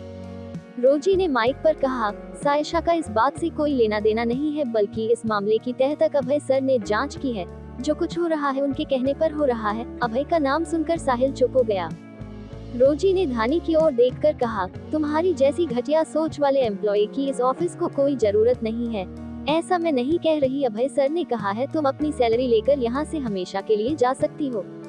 धानी ने अब भी कोई जवाब नहीं दिया। उसकी आंखों में आंसू थे। धानी वहाँ से चुपचाप चली गई। उसके जाने के बाद रोजी ने साहिल की ओर देखकर कहा, और आपके लिए भी अभय सर ने कुछ स्पेशल किया है। साहिल ने गुस्सा होते हुए कहा, मैं कुछ समझा नहीं। रोजी ने उसकी ओर देखा और स्माइल करते हुए कहा, आपकी ये तस्वीर सारे सोशल मीडिया में अपलोड की जाएगी। साहिल ये बात सुनकर हड़बड़ा गया। उसने हड़बड़ा कर कहा, नहीं ऐसा नहीं हो सकता, मैं अभी अभय सर से बात करता हूँ, वो अपने पुराने एम्प्लॉयज के साथ ऐसा नहीं कर सकते। ये बोलकर साहिल वहाँ से चला गया। उसके वहाँ से जाने के बाद रोजी ने सायशा की ओर देखकर कहा, हमारे ऑफिस में आपको जो मेंटल हेरेसमेंट हुई उसके लिए हम आपसे माफी चाहेंगे। रिया ने सायशा का हाथ पकड़ लिया और उधर धानी अपनी डेस्क से अपना सामान पैक कर रही थी। धानी के आंसू रुकने का नाम ही नहीं ले रहे थे। वो बगैर किसी से कुछ कहे अपना सामान एक बड़े से बॉक्स में रखकर ऑफिस से बाहर चली गई। वो जैसे ही ऑफिस के बाहर निकली, ऑफिस के बाहर सायशा मौजूद थी। सायशा को देखकर उसने मुंह फेर लिया। सायशा ने उसे आवाज देकर रोकना चाहा, लेकिन वो नहीं रुकी। वो ऑफिस कैंपस से बाहर की ओर जा रही थी। इस बार सायशा ने भागकर उसका हाथ पकड़ लिया और कहा, तुमने मेरे साथ ऐसा क्यों किया? मेरी तुम्हारे साथ कभी कोई दुश्मनी नहीं रही। धानी ने अपनी आईब्रो उचका कर कहा, तुम बहुत चालाक लड़की हो, सभी के सामने स्वीट बनने का नाटक करती हो, लेकिन अंदर से तुम बहुत चालबाज हो। सायशा ने सपाट लहजे में कहा, मैं यहाँ तुमसे अपने बारे में तुम्हारी राय जानने नहीं आई हूँ। मुझे ये बताओ कि तुमने मेरी और हर्ष की फोटोज ऑफिस साइट पर क्यों डाली? इससे तुम्हारा क्या फायदा था?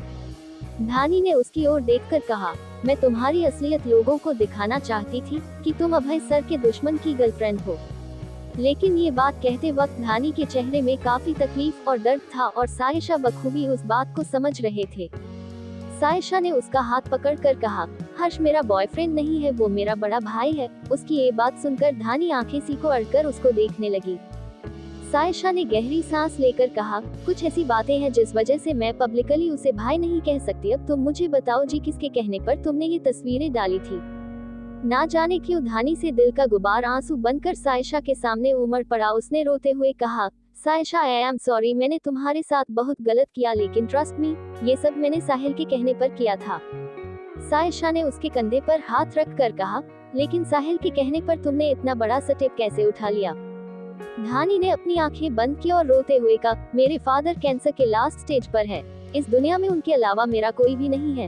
मैं उन्हें किसी भी कीमत में नहीं खोना चाहती। उनके इलाज के लिए मुझे लाखों रुपए की जरूरत थी। मेरी सैलरी इतनी नहीं थी कि मैं उनका इलाज करवा पाऊं। जब ये बात साहिल को पता चले तब उसने मेरे फादर के इलाज के लिए मुझे ढेर सारे रुपए दिए और बदले में मैं हर रात उसके साथ सोने लगी और धीरे धीरे उसके हाथों की कठपुतली बन गई।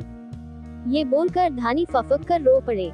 फिर उसने रोते हुए कहा, अब तो मेरी जॉब भी चली गई है और साहिल का मुझसे मन भी भर गया होगा। अब मुझे ये टेंशन है कि मैं अपने फादर की जान कैसे बचाऊं, क्या करूं, कहां जाऊं, क्योंकि सभी को पता है यहाँ से निकाले जाने के बाद मुंबई तो क्या पूरे इंडिया में जॉब मिलना नामुमकिन है। ये बोलकर धानी रोने लगी।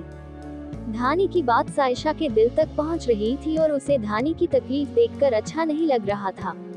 उसने धानी से आंसू पोंछकर कहा, तुम परेशान मत हो, क्या तुम मेरी भाई की कंपनी में जॉब करोगी? क्योंकि यहाँ से निकलने के बाद एक वही है जो तुम्हें अपनी कंपनी में जॉब दे सकता है। उसकी बात सुनकर धानी हैरान होकर सायशा को देखने लगी और उसने कहा, क्या सचमुच तुम मेरी हेल्प करना चाहती हो, ये जानने के बावजूद कि मैंने तुम्हारे साथ गलत किया?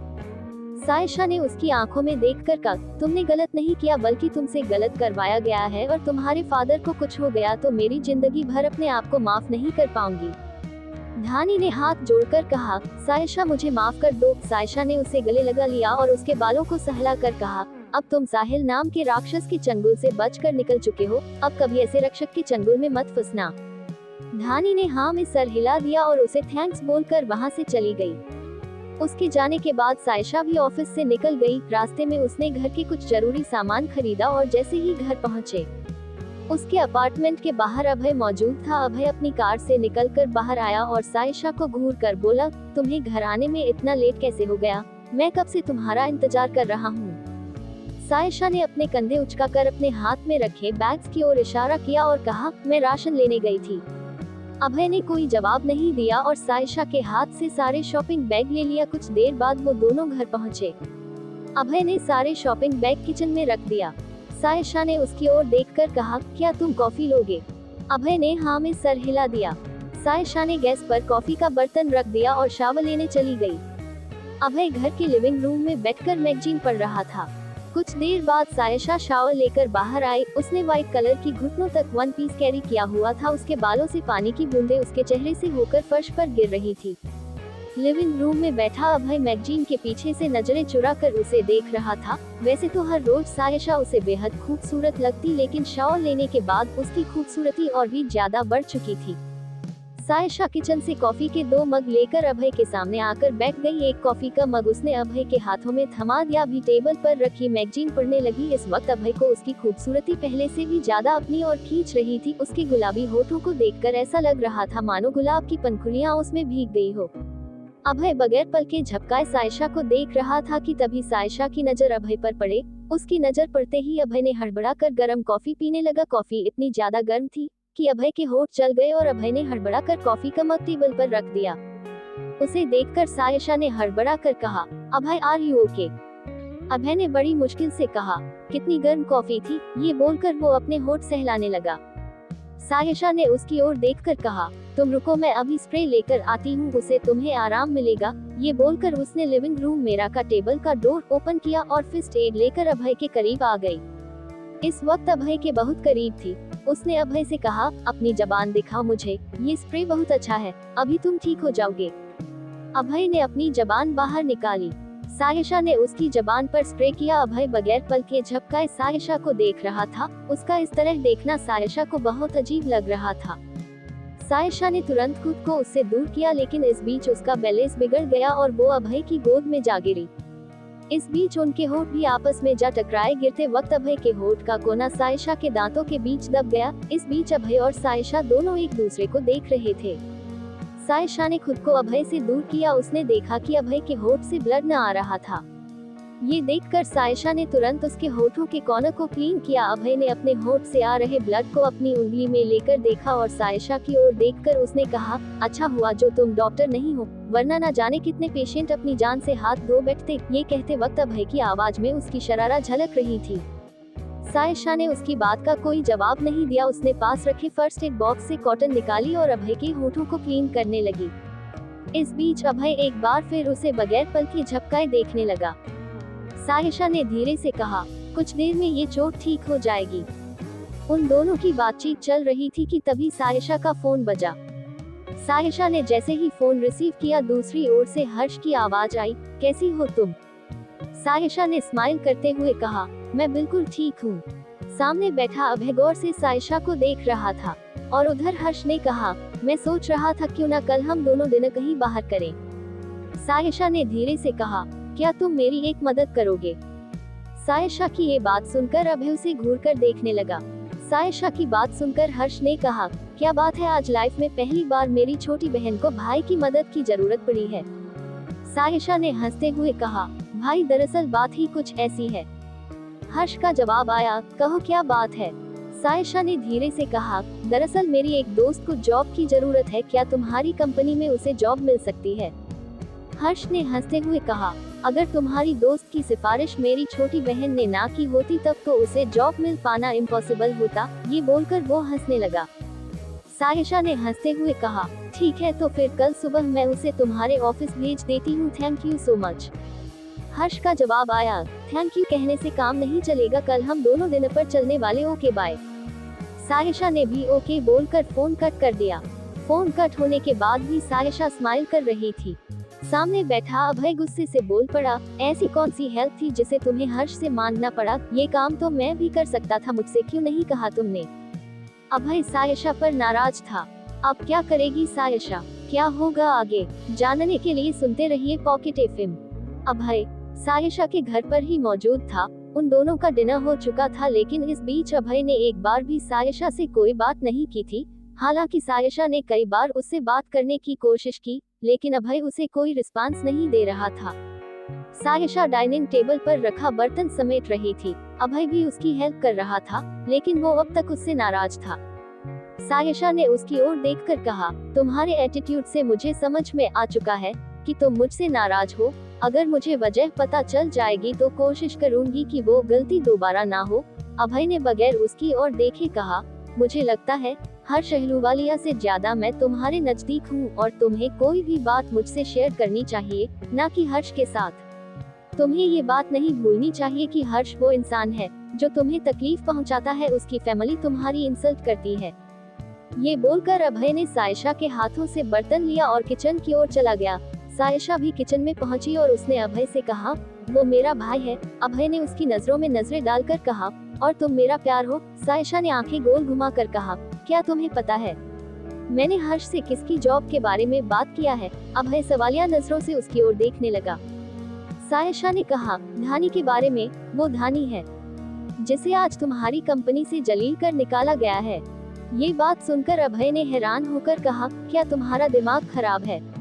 उस लड़की ने तुम्हारी इज्जत के साथ खेलने की कोशिश की और तुम उसकी जॉब लगवाने की कोशिश कर रही हो।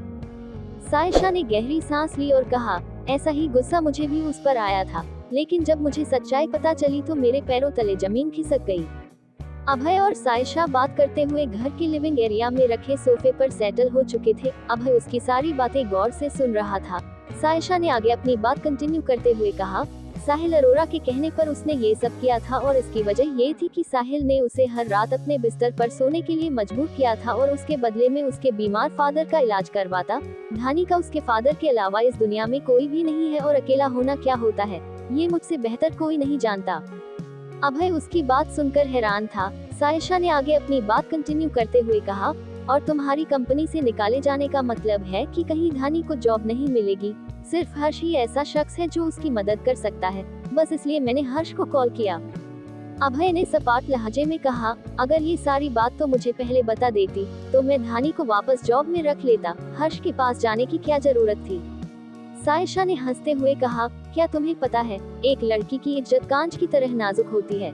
तुम्हारे ऑफिस में साहिल और धानी की तस्वीर पूरे स्टाफ में देखी है, जिससे साहिल के बारे में तो नहीं पता, लेकिन धानी की इज्जत कांच के टुकड़ों की तरह बिखर चुकी है और उस जगह पर उसका वापस आना बहुत मुश्किल है।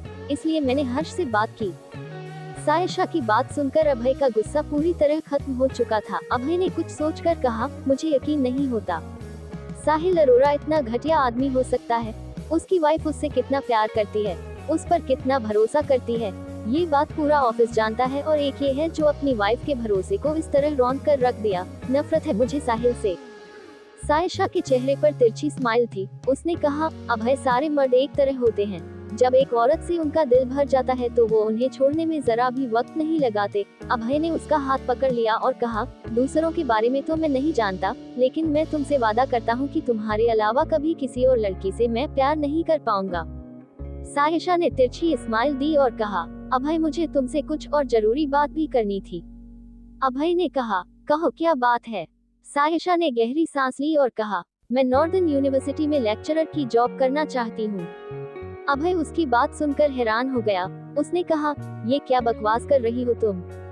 यहाँ तुम्हें क्या प्रॉब्लम है? अच्छा सैलरी पैकेज है, रहने के लिए तुम्हें अच्छा घर भी दिया गया था जिसे तुमने लेने से मना कर दिया, और इतनी रिस्पेक्ट है ये, तुम फिर जॉब छोड़कर उस छोटी सी यूनिवर्सिटी में क्यों जाना चाहती हो? सायशा ने आंखें नीची कर कहा, मैं जानती हूँ इस जॉब को पाने के लिए सारे फ्रेशर्स दिन रात मेहनत करते हैं, लेकिन यहाँ मेरा दिल नहीं लग रहा। अभय ने कंधे उचकाकर कहा, क्या तुम आज की बात से परेशान होकर ये बात कह रही हो? सायशा ने नहीं में सर हिला दिया और कहा, नहीं, ऐसी कोई बात नहीं है। दरअसल मेरी मॉम का सपना था कि मैं प्रोफेसर बनूं और उनका सपना मेरा सपना था। ना जाने क्यों सीईओ की पोस्ट में आने के बाद भी मुझे मेरा सपना रात भर सोने नहीं देता। मैं बेचैन रहती हूँ। Please try to understand. मैं वो जाकर बहुत खुश रहूंगी। अभय ने उसका हाथ पकड़ा और गहरी सांस लेकर कहा, तुम्हारी खुशी में मेरी खुशी है। सायशा के चेहरे पर बड़ी सी स्माइल आ गई। फिर कुछ सोचकर उसने कहा, लेकिन अभय, वो मेरी टाइमिंग दोपहर के 2 बजे से लेकर रात 8 बजे तक रहेगी, और अगर एक्स्ट्रा क्लासेस रही तो रात के 10 भी बज सकते हैं। अभय आंख सिकोड़कर उसकी बात सुन रहा था। कुछ सोचकर अभय ने कहा, मैं समझ गया, तुम मुझसे ये कहना चाहती हो ना कि तुम मेरे लिए डिनर रेडी नहीं कर पाओगी। सायशा ने कान खींचते कहा, आई एम सॉरी अभय, लेकिन यही बात है। अभय ने अपने होठों को कर्ल करते हुए कहा, फिर हम हर रोज नहीं मिल पाएंगे, राइट? सायशा ने धीरे से हाँ में सर हिला दिया। अभय को बहुत तकलीफ पहुंच रही थी, क्योंकि अभय हर दिन उस पल का इंतजार किया करता था जब उस सायशा के साथ बैठकर ढेर सारी बातें करता। अभय ने अपना दिल बड़ा करते हुए कहा, इट्स ओके, लेकिन तुम्हें भी मुझसे एक वादा करना होगा। सायशा ने हैरान होकर कहा, कैसा वादा? अभय ने उसकी आंखों में आंखें डालकर कहा, हर वीकेंड हम लंच और डिनर साथ में करेंगे। सायशा ने हैरान होकर कहा, लेकिन अभय, वो अपनी बात पूरी कर पाती थी। इसके पहले ही अभय ने उसके होठों पर अपनी उंगली रख दी और कहा, लेकिन कुछ नहीं, तुम्हें हाँ कहना होगा। सायशा ने हाँ में सर हिला दिया और कहा, लेकिन तुम वीकेंड पर मुझसे मिलने की जिद क्यों कर रहे हो? अभय ने सपाट लहजे में कहा, क्योंकि मुझे पता है, अगर मैं तुमसे मिलने की जिद न करूं, तो तुम भी कभी मुझसे मिलने नहीं आओगी और कुछ दिन बाद मुझे भूल जाओगी और ये मैं कभी नहीं होने दूंगा।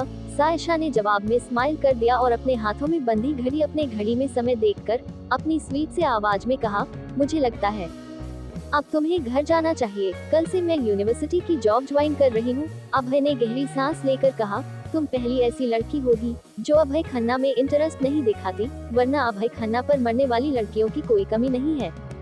सायशा ने शरारती लहजे से कहा, तो फिर अभय खन्ना को उन्हीं लड़कियों के पास जाना चाहिए। अभय ने उसके कंधे पर हाथ रखकर कहा, क्या करें?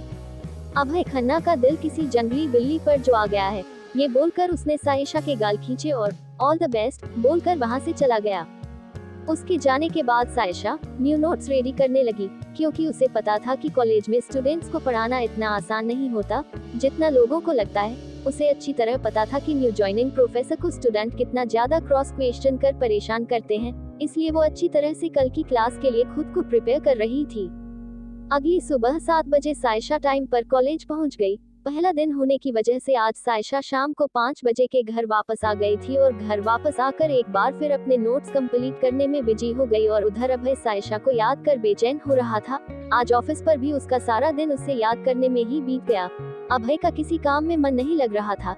3 दिन बीत चुके थे। इस बीच अभय और सायशा से मुलाकात भी नहीं हुई थी और न ही उनकी फोन पर कोई बातचीत हुई थी। तीसरे दिन सायशा शाम को 9 o'clock बजे अपने अपार्टमेंट के बाहर पहुंचेगी। सके अपार्टमेंट के बाहर अभय की कार मौजूद थी।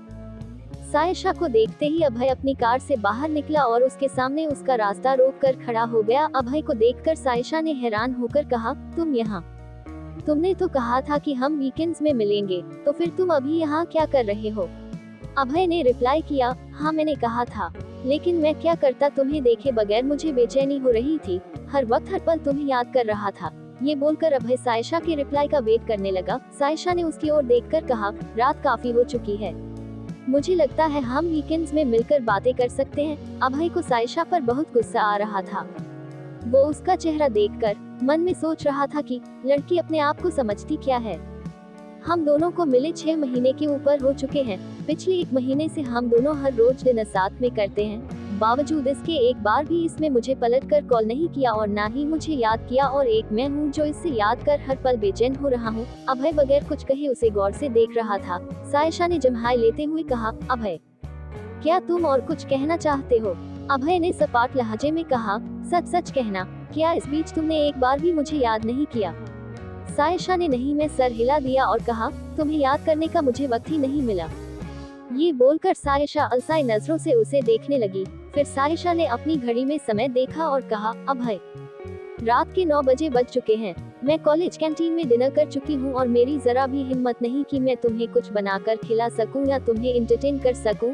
मुझे लगता है तुम्हें घर जाना चाहिए। सायशा का ये रवैया अभय को बिल्कुल अच्छा नहीं लग रहा था। अभय ने उसकी ओर गौर से देखा और कहा, क्या ये सारी बातें तुम दिल से कह रही हो? सायशा ने उसकी ओर देखकर हाँ में सर हिला दिया और कहा, अभय प्लीज तुम जाओ, मैं बहुत ज्यादा थक गई हूँ। इस वक्त मुझे इतनी नींद आ रही है कि तुम्हारी कोई बात मुझे समझ में नहीं आ रही। अभय ने हाँ में सर हिला दिया और कहा, मैं ही इडियट था जो पागलों की तरह तुम्हारे पीछे घूम रहा था। ये बोलकर अभय अपनी गाड़ी में आकर बैठ गया और उसकी गाड़ी वो से चली गई। सायशा यूनिवर्सिटी में जॉब पाकर बहुत खुश थी। 7 दिन बीत चुके थे। इस बीच अभय और सायशा की कोई मुलाकात नहीं हुई थी और ना ही फोन पर कोई बातचीत हुई थी। सायशा अपनी लाइफ में खुश थी। एक दिन वो रात के 9 बजे अपनी यूनिवर्सिटी से वापस आ रही थी कि तभी उसकी यूनिवर्सिटी के बाहर उसे अमित मिला। अमित को सामने देखकर सायशा बहुत खुश हुई। अमित ने भी उसे टाइट हग किया और कहा, भाभी कितने दिनों बाद आपसे मुलाकात हुई है। सायशा ने उसकी ओर देखकर कहा, अमित तुम मुझे भाभी मत बुलाया करो। अमित ने अपनी आईब्रो उचका कर कहा, ये क्या बात हुई भाभी? भाभी को भाभी नहीं कहूँगा तो क्या कहूँगा? सायशा कुछ कहना चाहती थी लेकिन उसके पहले अमित बोल पड़ा, खैर वो सारी बातें छोड़िए और मुझे आपकी हेल्प की बहुत ज्यादा जरूरत है। सायशा ने कहा, कैसी हेल्प? अमित ने कहा, आपकी वजह से बोर्ड एग्जाम में मेरे बहुत अच्छे मार्क्स आए हैं, लेकिन अब मुझे यही मुंबई की यूनिवर्सिटी में रहकर अपनी आगे की पढ़ाई कंप्लीट करना है।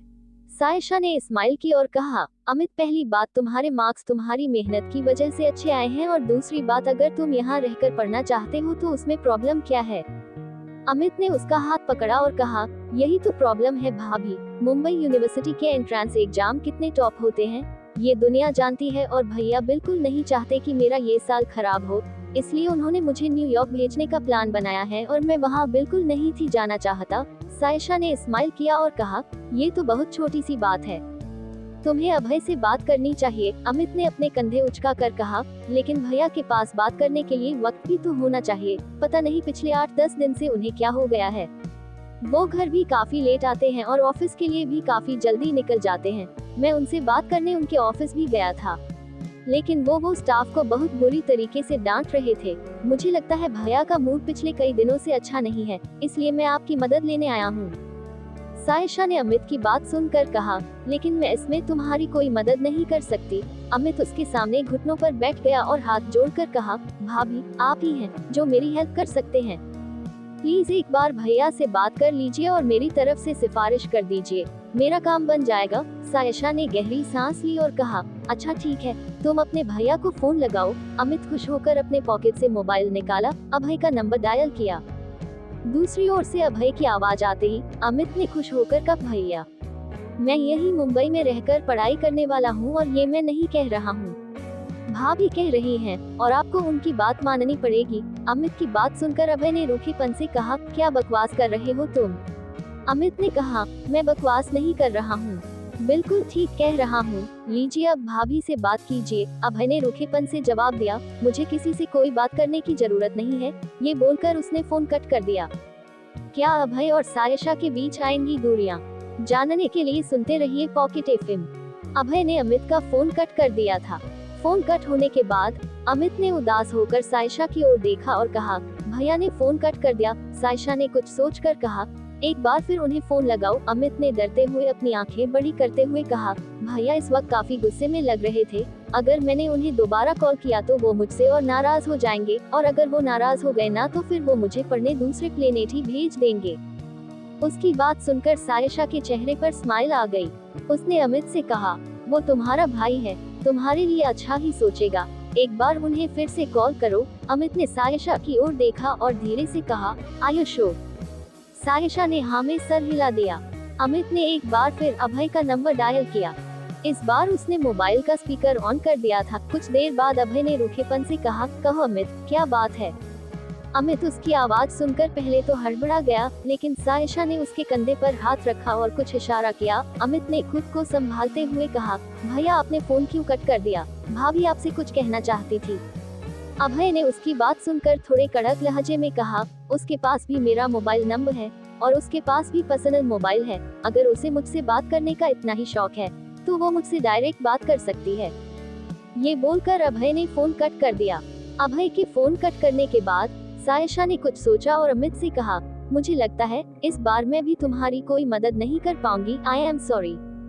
अमित ने सायशा का हाथ पकड़ लिया और कहा, भाभी मुझे पता है भैया आपकी बात कभी नहीं टालेंगे, वो आपसे बहुत ज्यादा प्यार करते हैं, प्लीज भाभी मेरी खातिर एक बार आप उनसे बात कर लीजिए प्लीज। बोलकर अमित क्यूट सा फेस बनाकर सायशा को देखने लगा।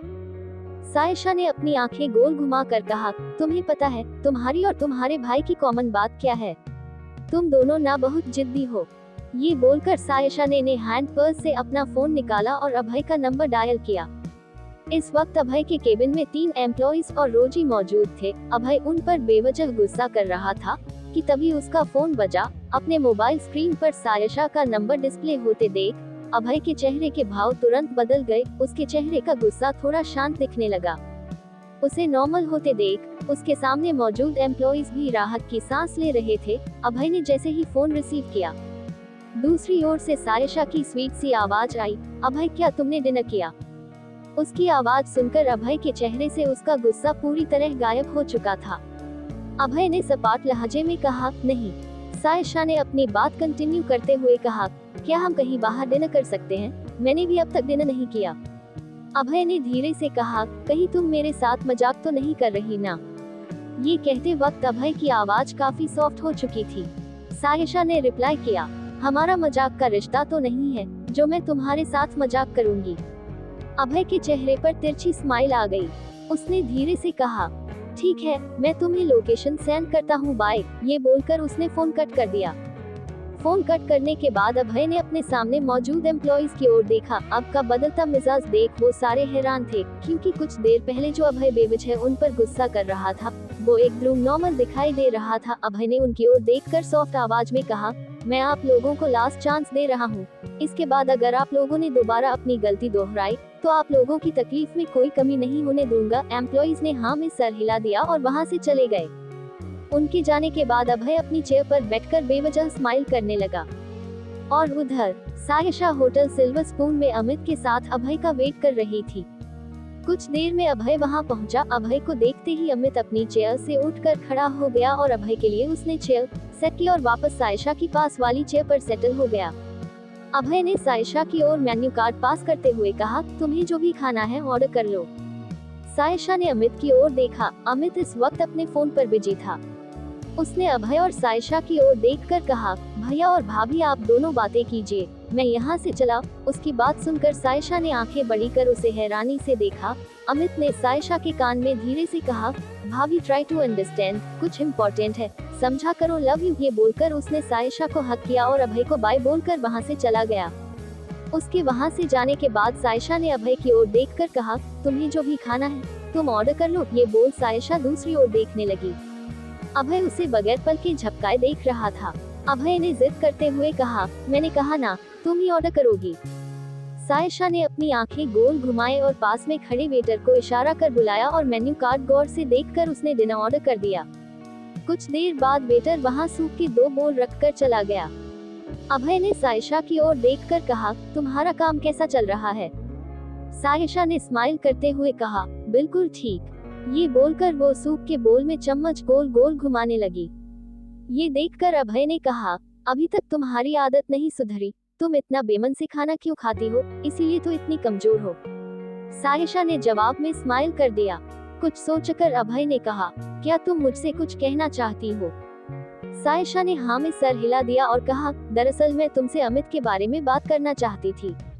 अमित का नाम सुनकर अभय ने अपनी आंखों को गोल घुमाया और कहा, इसका मतलब तुम्हें अमित ने मेरे पास आने के लिए मनाया है? हम सायशा ने नहीं में सर हिलाया और कहा, वो अभी बच्चा है, उसे जो ठीक लगा उसने किया। मुझे अच्छा लगता है जब वो मुझ पर हक जमाता है। अभय ने अपनी आईब्रो उचका कर कहा, तो ऐसा फील तुम्हें मेरे लिए कभी क्यों नहीं आता? हम पूरे 10 दिन 15 घंटे और 58 सेकंड बाद मिले हैं। एक बार भी तुमने मुझसे ये नहीं पूछा कि मैं कैसा हूँ, तुमसे मिले बगैर मुझे कैसा फील हो रहा है। क्या तुम सिर्फ मेरे लिए ही इतनी बेपरवाह हो? हम सायशा ने आंखें नीचे कर धीरे से कहा, अमित ने मुझे बताया कि तुम काफी बदल गए हो, छोटी छोटी बातों पर गुस्सा करने लगे हो। अभय ने अपने कंधे उचका कर कहा, ऐसा मेरे साथ क्यों हो रहा है? मैं भी नहीं जानता, बस दिल को तुम्हें देखने की आस रहती है। आंखों में हर वक्त तुम्हारी तस्वीर नजर आती है और जब मुझे पता चलता है कि ये सब सपना है तो वापस मेरा दिल टूट जाता है और मैं बेवजह लोगों पर गुस्सा निकालने लगता हूँ। सायशा ने गहरी सांस ली और उसकी ओर देखकर कहा, अभय तुम अपने साथ ऐसा मत करो, तुम बहुत अच्छे इंसान हो। मैंने तुम्हें पहले भी कहा है, तुम्हारे लिए कोई मिस परफेक्ट कहीं ना कहीं इंतजार कर रही होगी। अभय ने उसकी आंखों में आंखें डालकर कहा, लेकिन मेरी मिस परफेक्ट मेरे सामने बैठी है। इस वक्त सायशा सूप पी रही थी।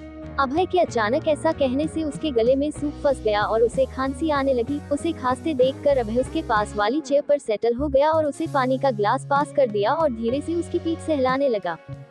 उन दोनों की टेबल से कुछ दूर पर राशि अपने दोस्तों के साथ मौजूद थी। इस बात से अभय और सायशा पूरी तरह अनजान थे। राशि की नजर जैसे ही सायशा और अभय पर पड़ी, उसने तुरंत अपना मोबाइल निकालकर उनका वीडियो बना लिया। राशि को सायशा के साथ अभय को देखना बिल्कुल अच्छा नहीं लगता था, क्योंकि अभय हमेशा से ही उसका क्रश था और वो हमेशा से ही अभय को पाने का ख्वाब देखा करती। अभय को सायशा के इतने करीब देखकर राशि का दिल कर रहा था कि इसी वक्त वो सायशा को उसके बालों से घसीटकर अभय से दूर कर दे। और उधर सायशा ने अभय की ओर देखा और धीरे से कहा, अब मैं ठीक हूँ। अभय अपनी जगह पर सेटल हो गया। सायशा ने टॉपिक चेंज करते हुए कहा, अभय, अमित अपनी पढ़ाई करने न्यूयॉर्क नहीं जाना चाहता, बल्कि वो यही इंडिया में रहकर पढ़ना चाहता है। अभय चुपचाप उसकी बात सुन रहा था। सायशा ने आगे अपनी बात कंटिन्यू करते हुए कहा, अगर वो नहीं जाना चाहता है तो उसे यही मुंबई में रहकर पढ़ने दो। अभय ने सपाट लहजे में कहा, मैं नहीं चाहता कि मेरे भाई की काबिलियत पर कभी कोई उंगली उठाए। मुझे पता है वो बहुत टैलेंटेड है। अगर वो यहाँ पर रहकर अपनी स्टडी पूरी करेगा तो लोगों से उसकी पढ़ाई की वजह से नहीं बल्कि अभय खन्ना के छोटे भाई के नाम से जानेंगे। और मैं चाहता हूँ मेरा भाई अपने आइडेंटिटी अपने दम पर बनाए और ये आइडेंटिटी उसे मुंबई में रहकर कभी नहीं मिलने वाली। सायशा उसकी बात सुनकर चुप थी, क्योंकि अभय की बात उसे भी जायज लग रही थी। फिर भी अमित की बात याद कर उसने अभय से कहा, लेकिन अभय, कहीं न्यूयॉर्क जाने के बाद अमित तुमसे दूर ना हो जाए, वो तुमसे बहुत प्यार करता है। अभय ने सायशा की आंखों में आंखें डालकर देखा और कहा, दिल का कनेक्शन हो जाता है, न तो दूरियां मैटर नहीं करती।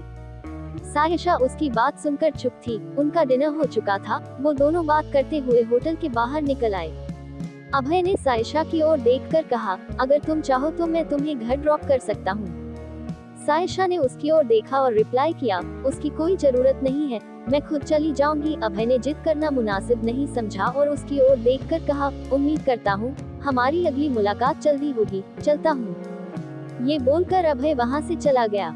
सायशा भी अपने घर के लिए निकल ही रही थी कि तभी उसके सामने दो बड़ी गाड़ियां आकर रुकी और एक गाड़ी से बॉडी बिल्डर टाइप का आदमी निकला और उसने सायशा की ओर देखकर कहा, आपको रंजन आलूवालिया सर ने याद किया है, चलिए हमारे साथ। सायशा ने उस आदमी की ओर देखा और बगैर कुछ कहे उसकी गाड़ी में सेटल हो गई। वो जैसे ही आलूवालिया हाउस पहुंची, रंजन आलूवालिया बड़े से लिविंग रूम में एक नौजवान लड़के के साथ मौजूद थे। सायशा को देखकर उन्होंने अपने चेहरे पर नकली स्माइल देते हुए कहा, मेरी बेटी भी आ गई। उनके मुंह से अपने लिए बेटी शब्द सुनकर सायशा को बहुत अजीब लगा, क्योंकि अब तक सायशा ने उनके मुंह से खुद के लिए सिर्फ गालियां ही सुनी थी। सायशा बगैर कुछ कहे उनके करीब जाकर खड़ी हो गई। रंजन ने अपने पास बैठे नौजवान से सायशा को इंट्रोड्यूस कराते हुए कहा, बेटी इनसे मिलो, ये है कार्तिक, मेरे अजीज दोस्त के इकलौते बेटे। कार्तिक बगैर पलके झपकाए सायशा को देख रहा था और उसका इस तरह से देखना सायशा को बहुत अजीब लग रहा था। सायशा ने हल्की नजर उस पर डाली और रूखेपन से हेलो कहा। कार्तिक अपनी जगह से उठकर खड़ा हो गया और उसने सायशा से शेक हैंड करने के लिए अपना हाथ आगे बढ़ाया। सायशा ने उससे शेक हैंड किया। कार्तिक ने स्माइल करते हुए कहा, मिस आलूवालिया, अब तक तो मैंने आपको सिर्फ तस्वीरों में देखा था, लेकिन आप हकीकत में ज्यादा खूबसूरत है। आपकी तस्वीरों ने मुझसे झूठ कहा था। ये बोलकर कार्तिक हंसने लगा। कार्तिक की बात सुनकर रंजन भी हंस पड़े। रंजन को अच्छी तरह समझ आ रहा था कि सायशा की खूबसूरती देखकर कार्तिक उस पर फिदा हो जाएगा और बहुत ही जल्द उनकी ऑफिशियल रिलेशन पर्सनल रिलेशन में बदल जाएगा। लेकिन सायशा चुपचाप बूता बनी खड़ी थी।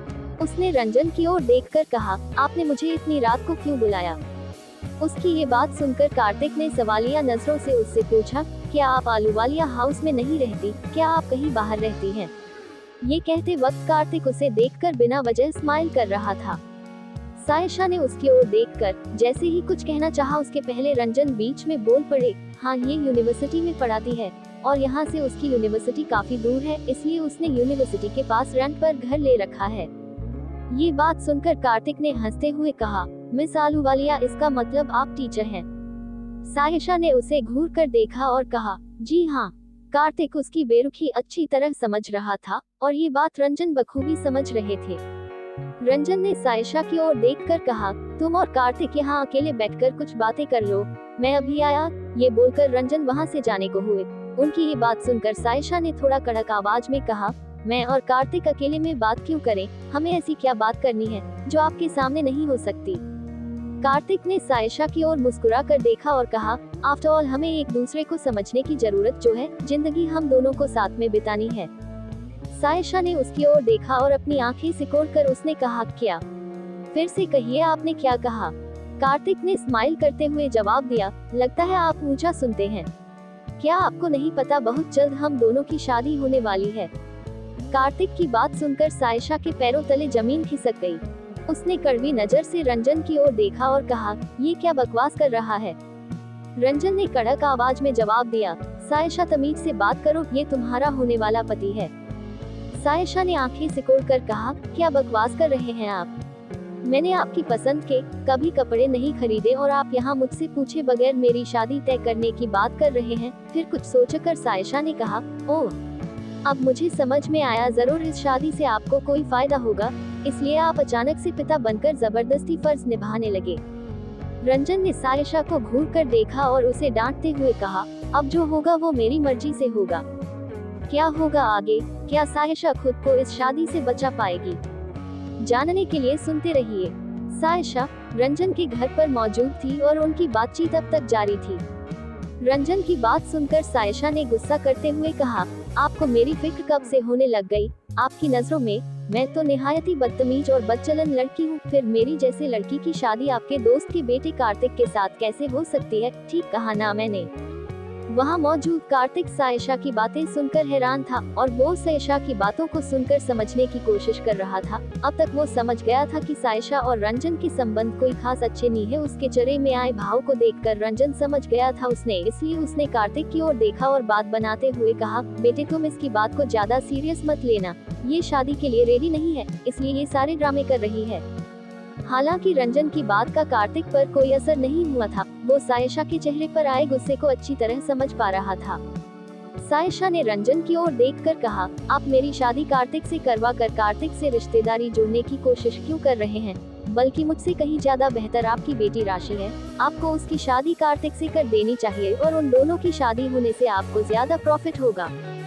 सायशा की बात सुनकर रंजन ने गुस्सा करते हुए कहा, अगर राशि की उम्र कार्तिक से ज्यादा ना होती तो आज मैं तुम्हारी वजह से कार्तिक के सामने शर्मिंदा नहीं हो रहा होता। उनकी बातचीत चल ही रही थी कि तभी वहां राशि पहुंच गई। उसने सायशा की बात सुन ली थी। राशि ने सायशा के पास आकर कहा, हाउ डेयर यू, तुम्हारी हिम्मत कैसे हुई अपनी जबान से मेरा नाम लेने की, और वो भी तुम मेरे डैड को मेरी शादी करने की सलाह दे रही हो। ये कहते हुए राशि ने सायशा को पीछे की ओर धकेल दिया। सायशा अपना बैलेंस नहीं बना पाई और वो फर्श पर जा गिरी। सायशा को फर्श में गिरते देख कार्तिक तुरंत उसके पास पहुंचा और उसने अपना हाथ आगे बढ़ाया। इसी बीच हर्ष भी पहुंच गया। हर्ष ने सायशा को देखकर हैरान होकर कहा, सायशा तुम यहाँ क्या कर रही हो? सायशा उठकर खड़ी हुई और उसने रंजन की ओर देखकर कहा, मुझे यहाँ किडनैप कर लाया गया था। ये बोलकर उसने रंजन की ओर देखा और कहा, मिस्टर आहवालिया मेरी शादी करवाना चाहते हैं। उन्हें लगता है कि ये उनका फर्ज है। हर्ष ने रंजन की ओर देखकर कहा, डैड ये सब आप क्या कर रहे हैं? रंजन ने गहरी सांस ली और कहा, एक पिता का फर्ज निभाने की कोशिश कर रहा था। सायशा ने रंजन की ओर देखकर कहा, आप पहले पिता तो बन जाइए, उसके बाद पिता का फर्ज निभाएगा। फिर हर्ष की ओर देखा और कहा, आपके डैड ने मेरी शादी का डिसीजन मुझसे बगैर पूछे ले लिया था और वो मेरी शादी कार्तिक के साथ कराना चाहते हैं।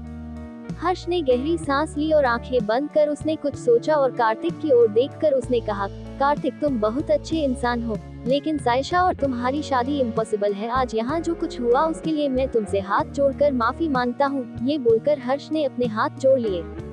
कार्तिक ने उसके कंधे पर हाथ रख कर कहा, it's okay Harsh, I can understand. फिर उसने सायशा की ओर देखा और कहा, हमेशा आपके लिए दुआ करूंगा कि आपको आपका मिस्टर परफेक्ट मिल जाए, गुड बाय। ये बोलकर वो वहाँ से चला गया। उसके वहाँ से जाने के बाद रंजन ने हर्ष को डांट कर कहा, तुम्हारी हिम्मत कैसे हुई मुझसे बगैर पूछे कार्तिक को वापस भेजने की? हर्ष ने रंजन की ओर देखकर कहा, और आपकी हिम्मत कैसे हुई सायशा से बगैर पूछे उसकी शादी तय करने की? रंजन हर्ष की बात सुनकर आग बबूला हो उठे। उन्होंने चीखते हुए कहा, हर्ष तमीज से बात करो, ये मत भूलो मैं तुम्हारा बाप हूँ। हर्ष उनकी बात सुनकर बोला, डैड मैं आपकी बहुत रिस्पेक्ट करता हूँ, लेकिन जो गलत है वो गलत है। आप सायशा की लाइफ का डिसीजन नहीं ले सकते। रंजन ने चिल्लाकर कहा, तो क्या करूँ मैं? क्या लड़की को अभय खन्ना के साथ मुंह काला करने दूं, या फिर जिस तरह इस लड़की की माँ ने हमारे खानदान पर कलंक लगाया था इसे भी ऐसा कुछ करने दूं? क्या करूँ मैं? हर्ष अपने घुटनों पर रंजन की व्हीलचेयर के पास बैठ गया और उसने सॉफ्ट आवाज में कहा, डैड आप सायशा के बारे में जो कुछ सोच रहे हो सरासर गलत है। इसका और अभय का कोई अफेयर नहीं है। वहाँ मौजूद राशि इतना सुनते ही चीख पड़ी। उसने कहा, भाई ये बात तुम कैसे कह सकते हो? हर्ष ने राशि की ओर घूर कर देखा और कहा, मैं सायशा को अच्छी तरह से जानता हूँ, वो मुझसे कभी झूठ नहीं कहेगी। वो अभय के छोटे भाई की ट्यूटर थी, लेकिन अब कॉलेज में प्रोफेसर है और एक रिस्पेक्टेबल जिंदगी जी रही है। राशि ने अपना मोबाइल निकाला और जो वीडियो उसने कुछ देर पहले बनाया था वो वीडियो हर्ष को शो करते हुए उसने कहा, आपको क्या लगता है ये लड़की इतनी अच्छे हैं तो फिर ये क्या है? हर्ष ने राशि के हाथ से मोबाइल लिया और अभय और सायशा का वीडियो देखने लगा, जिसमें अभय सायशा के बहुत करीब था और उसकी पीठ सहला रहा था।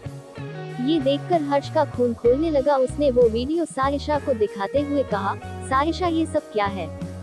सायशा ने अपनी आंखें बंद की और आंखें नीचे कर उसने कहा, भाई ट्रस्ट मी, जो कुछ आपको दिख रहा है वो उतना सच नहीं है जितना कि आप उसे समझ रहे हैं।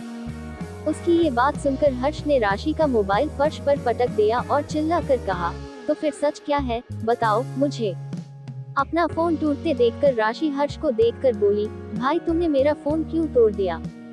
हर्ष ने राशि को घूर कर देखा और कहा, अब तू बीच में नहीं बोलेगी।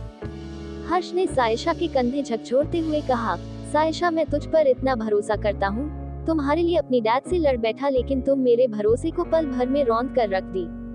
सायशा ने अपनी आंखें बंद की और धीरे से कहा, ये मेरी लाइफ है, मुझे पता है मुझे कैसे जीना है, मुझे किसी के सहारे की जरूरत नहीं है। वहाँ मौजूद राशि हर्ष को भड़काते हुए, फौजी भाई अब तो अपनी आंखें खोल लीजिए, ये मत भूलिए ये भी अपनी माँ की तरह घटिया औरत है। राशि के इतना कहते ही सायशा उस पर बरस पड़ी। उससे चीखते हुए कहा, खबरदार, जो मेरी माँ के खिलाफ एक भी शब्द कहा तो मुझसे बुरा कोई नहीं होगा।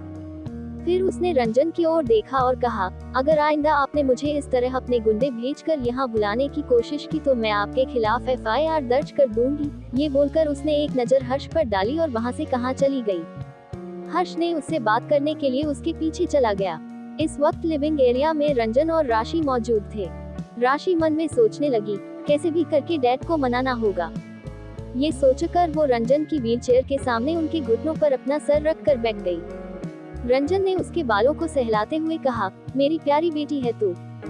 राशि ने धीरे से कहा, डैड मैं आपसे कुछ कहना चाहती हूँ। रंजन ने कहा, कहो क्या बात है। राशि ने उनकी आंखों में आंखें डालकर देखा और कहा, इस पूरी मुंबई में आपका एक ही दुश्मन है, वो है अभय खन्ना, राइट? रंजन ने हाँ में सर हिला दिया। राशि ने कहा, अगर वो आपका दामाद बन जाए तो आपकी ताकत का मुकाबला पूरे इंडिया में कोई नहीं कर पाएगा।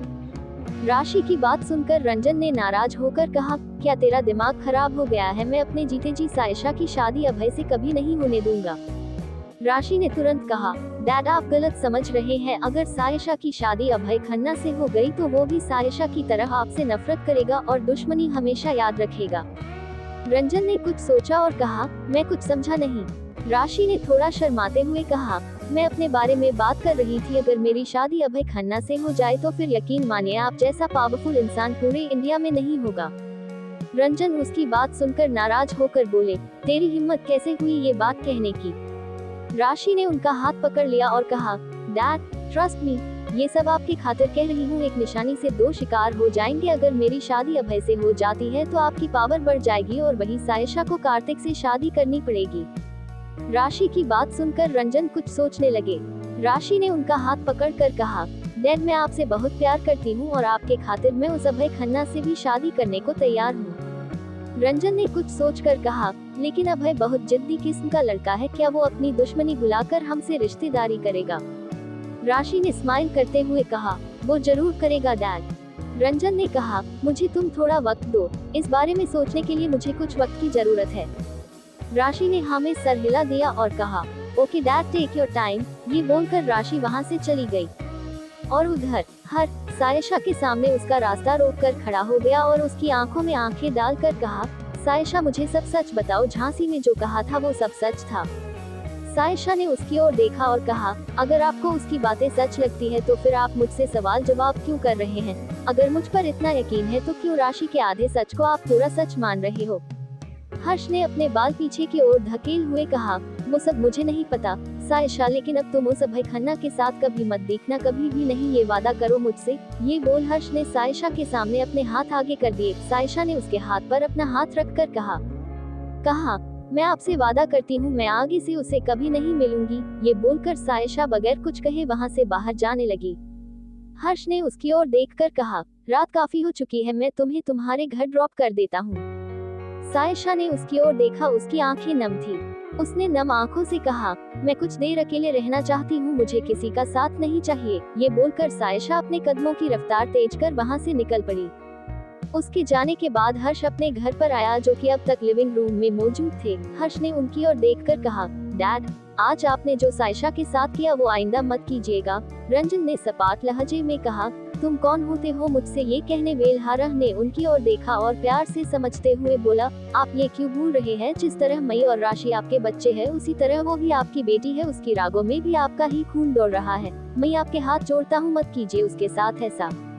सायशा को इस वक्त अपनी माँ की बहुत याद आ रही थी और वो हमेशा की तरह एक बार फिर खुद को अकेला महसूस कर रही थी। कुछ दूर चलकर उसने ऑटो रिक्शा लिया और वहाँ से अपने अपार्टमेंट की ओर निकल पड़ी। जैसे ही वो अपने अपार्टमेंट के सामने पहुंची, उसकी नजरें खुद ब खुद अपार्टमेंट के बाहर पार्किंग एरिया में पड़ी, जहाँ अक्सर अभय अपनी गाड़ी पार्क किया करता था। उस जगह को देखकर उसे अपने आप अभय की याद आ गई और वो उस जगह पर जाकर फर्श पर बैठ गई। रात के 1 बजे बज चुके थे। इस वक्त वहाँ कोई भी नहीं था। वो उस पार्किंग एरिया में अकेली बैठकर जोर जोर से रो रही थी। इस वक्त उसे अभय की याद आ रही थी, क्योंकि एक अभय ही था जो बगैर सवाल किए उसकी तकलीफ समझता था और बिना किसी डिमांड के उसके कदम से कदम मिलाकर चलता। उसने अपने पैर मोड़ लिए और अपने पैरों के चारों तरफ हाथ बांधकर सर घुटनों पर टिकाकर फपक कर रोने लगी। इस वक्त उसे लग रहा था कि अभय सामने से आ जाए और उसे हमेशा की तरह बगैर कुछ सवाल किए अपने गले से लगा ले, ताकि उसकी तकलीफ कुछ हद तक कम हो जाए। वो इस वक्त उसे दिल से याद कर रही थी कि तभी उसके हैंडपर्स में रखा मोबाइल फोन बजा। उसने खुद से बात करते हुए कहा, इतनी रात के मुझे कौन फोन कर सकता है। उसने अपना मोबाइल निकाला। मोबाइल स्क्रीन पर अभय का नाम डिस्प्ले हो रहा था। सायशा के उदास चेहरे पर बड़ी सी स्माइल आ गई। उसने फोन रिसीव किया। सायशा ने एक शब्द भी नहीं कहा। दूसरी ओर से अभय ने भी कुछ भी नहीं कहा। उन दोनों के दरमियान खामोशी थी। अभय ने कुछ देर बाद कहा, क्या बात है, मेरी जंगली बिल्ली किस बात से परेशान है। सायशा ने हैरान होकर कहा, तुम्हें कैसे पता कि मैं परेशान हूँ। अभय के चेहरे पर तिरछी स्माइल आ गई। उसने कहा, दिल का कनेक्शन है मैम साहब, बगैर कुछ कहे हमारी धड़कनें आपस में बात कर सकती हैं। सायशा चुप थे। अभय ने धीरे से कहा, बताओ क्या बात है। सायशा ने कहा, इस वक्त मुझे बहुत भूख लग रही है। अभय ने सपाट लहजे में कहा, तुम अपने रूम में चलो, अभी तुम्हारे खाने का अरेंजमेंट हो जाएगा। ये बोलकर उसने फोन कट कर दिया। फोन कट होने के बाद सायशा ने खुद से बात करते हुए कहा, क्या अभय मुझसे मिलने आएगा। क्या मैं बगैर कुछ कहे उसके कंधे पर सर रखकर रो सकूंगी। क्या अपनी मजबूत बाहों में मुझे फिर से थाम लेगा। वो ये सोच रही थी कि तभी उसे हर्ष की बात याद आ गई। उसकी बात याद कर सायशा ने अपने सर पर टिपली मार कर कहा, ये मैं क्या सोचने लगी, मैं अभय के बारे में क्यों सोच रही हूँ। वो अपने ख्यालों से बाहर आए और पैदल ही अपार्टमेंट से कुछ दूर बनी चौपाटी में पहुँच गयी। वहाँ अब तक काफी भीड़ थी। वो गोलगप्पे के रेडी के पास पहुँचे और गोलगप्पे खाने लगे।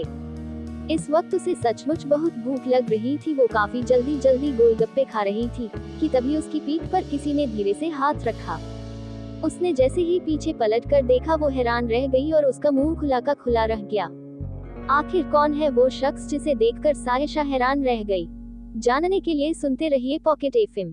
सायशा गोलगप्पे खा रही थी कि तभी किसी ने उसकी पीठ पर हाथ रखा। उसने जैसे पीछे पलटकर देखा, वो सामने मौजूद शख्स को देखकर हैरान रह गई। सामने और कोई नहीं बल्कि अभय मौजूद था। सायशा मुंह फाड़कर अभय को देखने लगी। वो अभय को देखकर इतनी हैरान थी कि उसे ये भी होश नहीं रहा कि वो गोलगप्पे खाते वक्त किस तरह से अभय को देख रही है। अभय के चेहरे पर तिरछी स्माइल थी। उसने सायशा का मुंह बंद किया और अपने पॉकेट से रुमाल निकालकर उसके होठ पर लगी लाल हरी चटनी साफ करने लगा। सायशा को अपनी हरकत पर काफी एम्बैरेसिंग लगी। उसने अभय से रुमाल लिया और अपना मुंह साफ करने लगी। फिर उसने अभय की ओर देखकर कहा, तुम यहाँ। अभय ने उसके सर पर धीरे से टिपली मार कर कहा, कभी तो कुछ नया कहा करो। सायशा ने अभय की ओर देखकर कहा, मैंने उम्मीद नहीं की थी कि तुम यहाँ चौपाटी में आ सकते हो।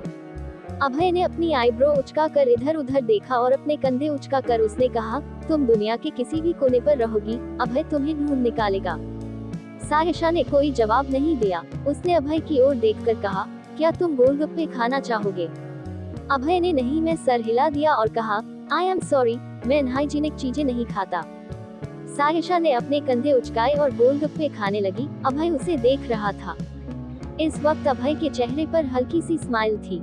कुछ सोचकर सायशा ने कहा, मानती हूँ तुमने दुनिया भर में कई तरह के स्पेशल फूड ट्राई किए होंगे, लेकिन आई एम श्योर वो सारे गोलगप्पे के आगे बिल्कुल फीके हैं। ये बोलकर सायशा अपनी आंखें बंद कर गोलगप्पे का टेस्ट लेने लगी। अभय ने उसकी प्लेट से एक गोलगप्पे का पीस उठाया और उसे संभल कर खाने लगा, लेकिन अभय ने इसके पहले कभी गोलगप्पे ट्राई नहीं किए थे, इसलिए वो उसके मुंह के अंदर जाने के पहले ही टूटकर उसके जूतों पर गिर गए। ये देखकर सायशा ने धीरे से कहा, मैं तुम्हें खिलाती हूँ। ये बोलकर सायशा ने अपनी प्लेट से गोलगप्पे का पीस उठाया और अभय को खिला दिया। उसे खिलाने के बाद वो उसका चेहरा देखने लगी।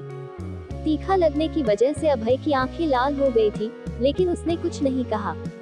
सायशा ने धीरे से कहा, आई थिंक तुम्हें ये तीखा लग गया है, मैं तुम्हें खट्टे मीठे पानी वाले गोलगप्पे खिलाती हूँ।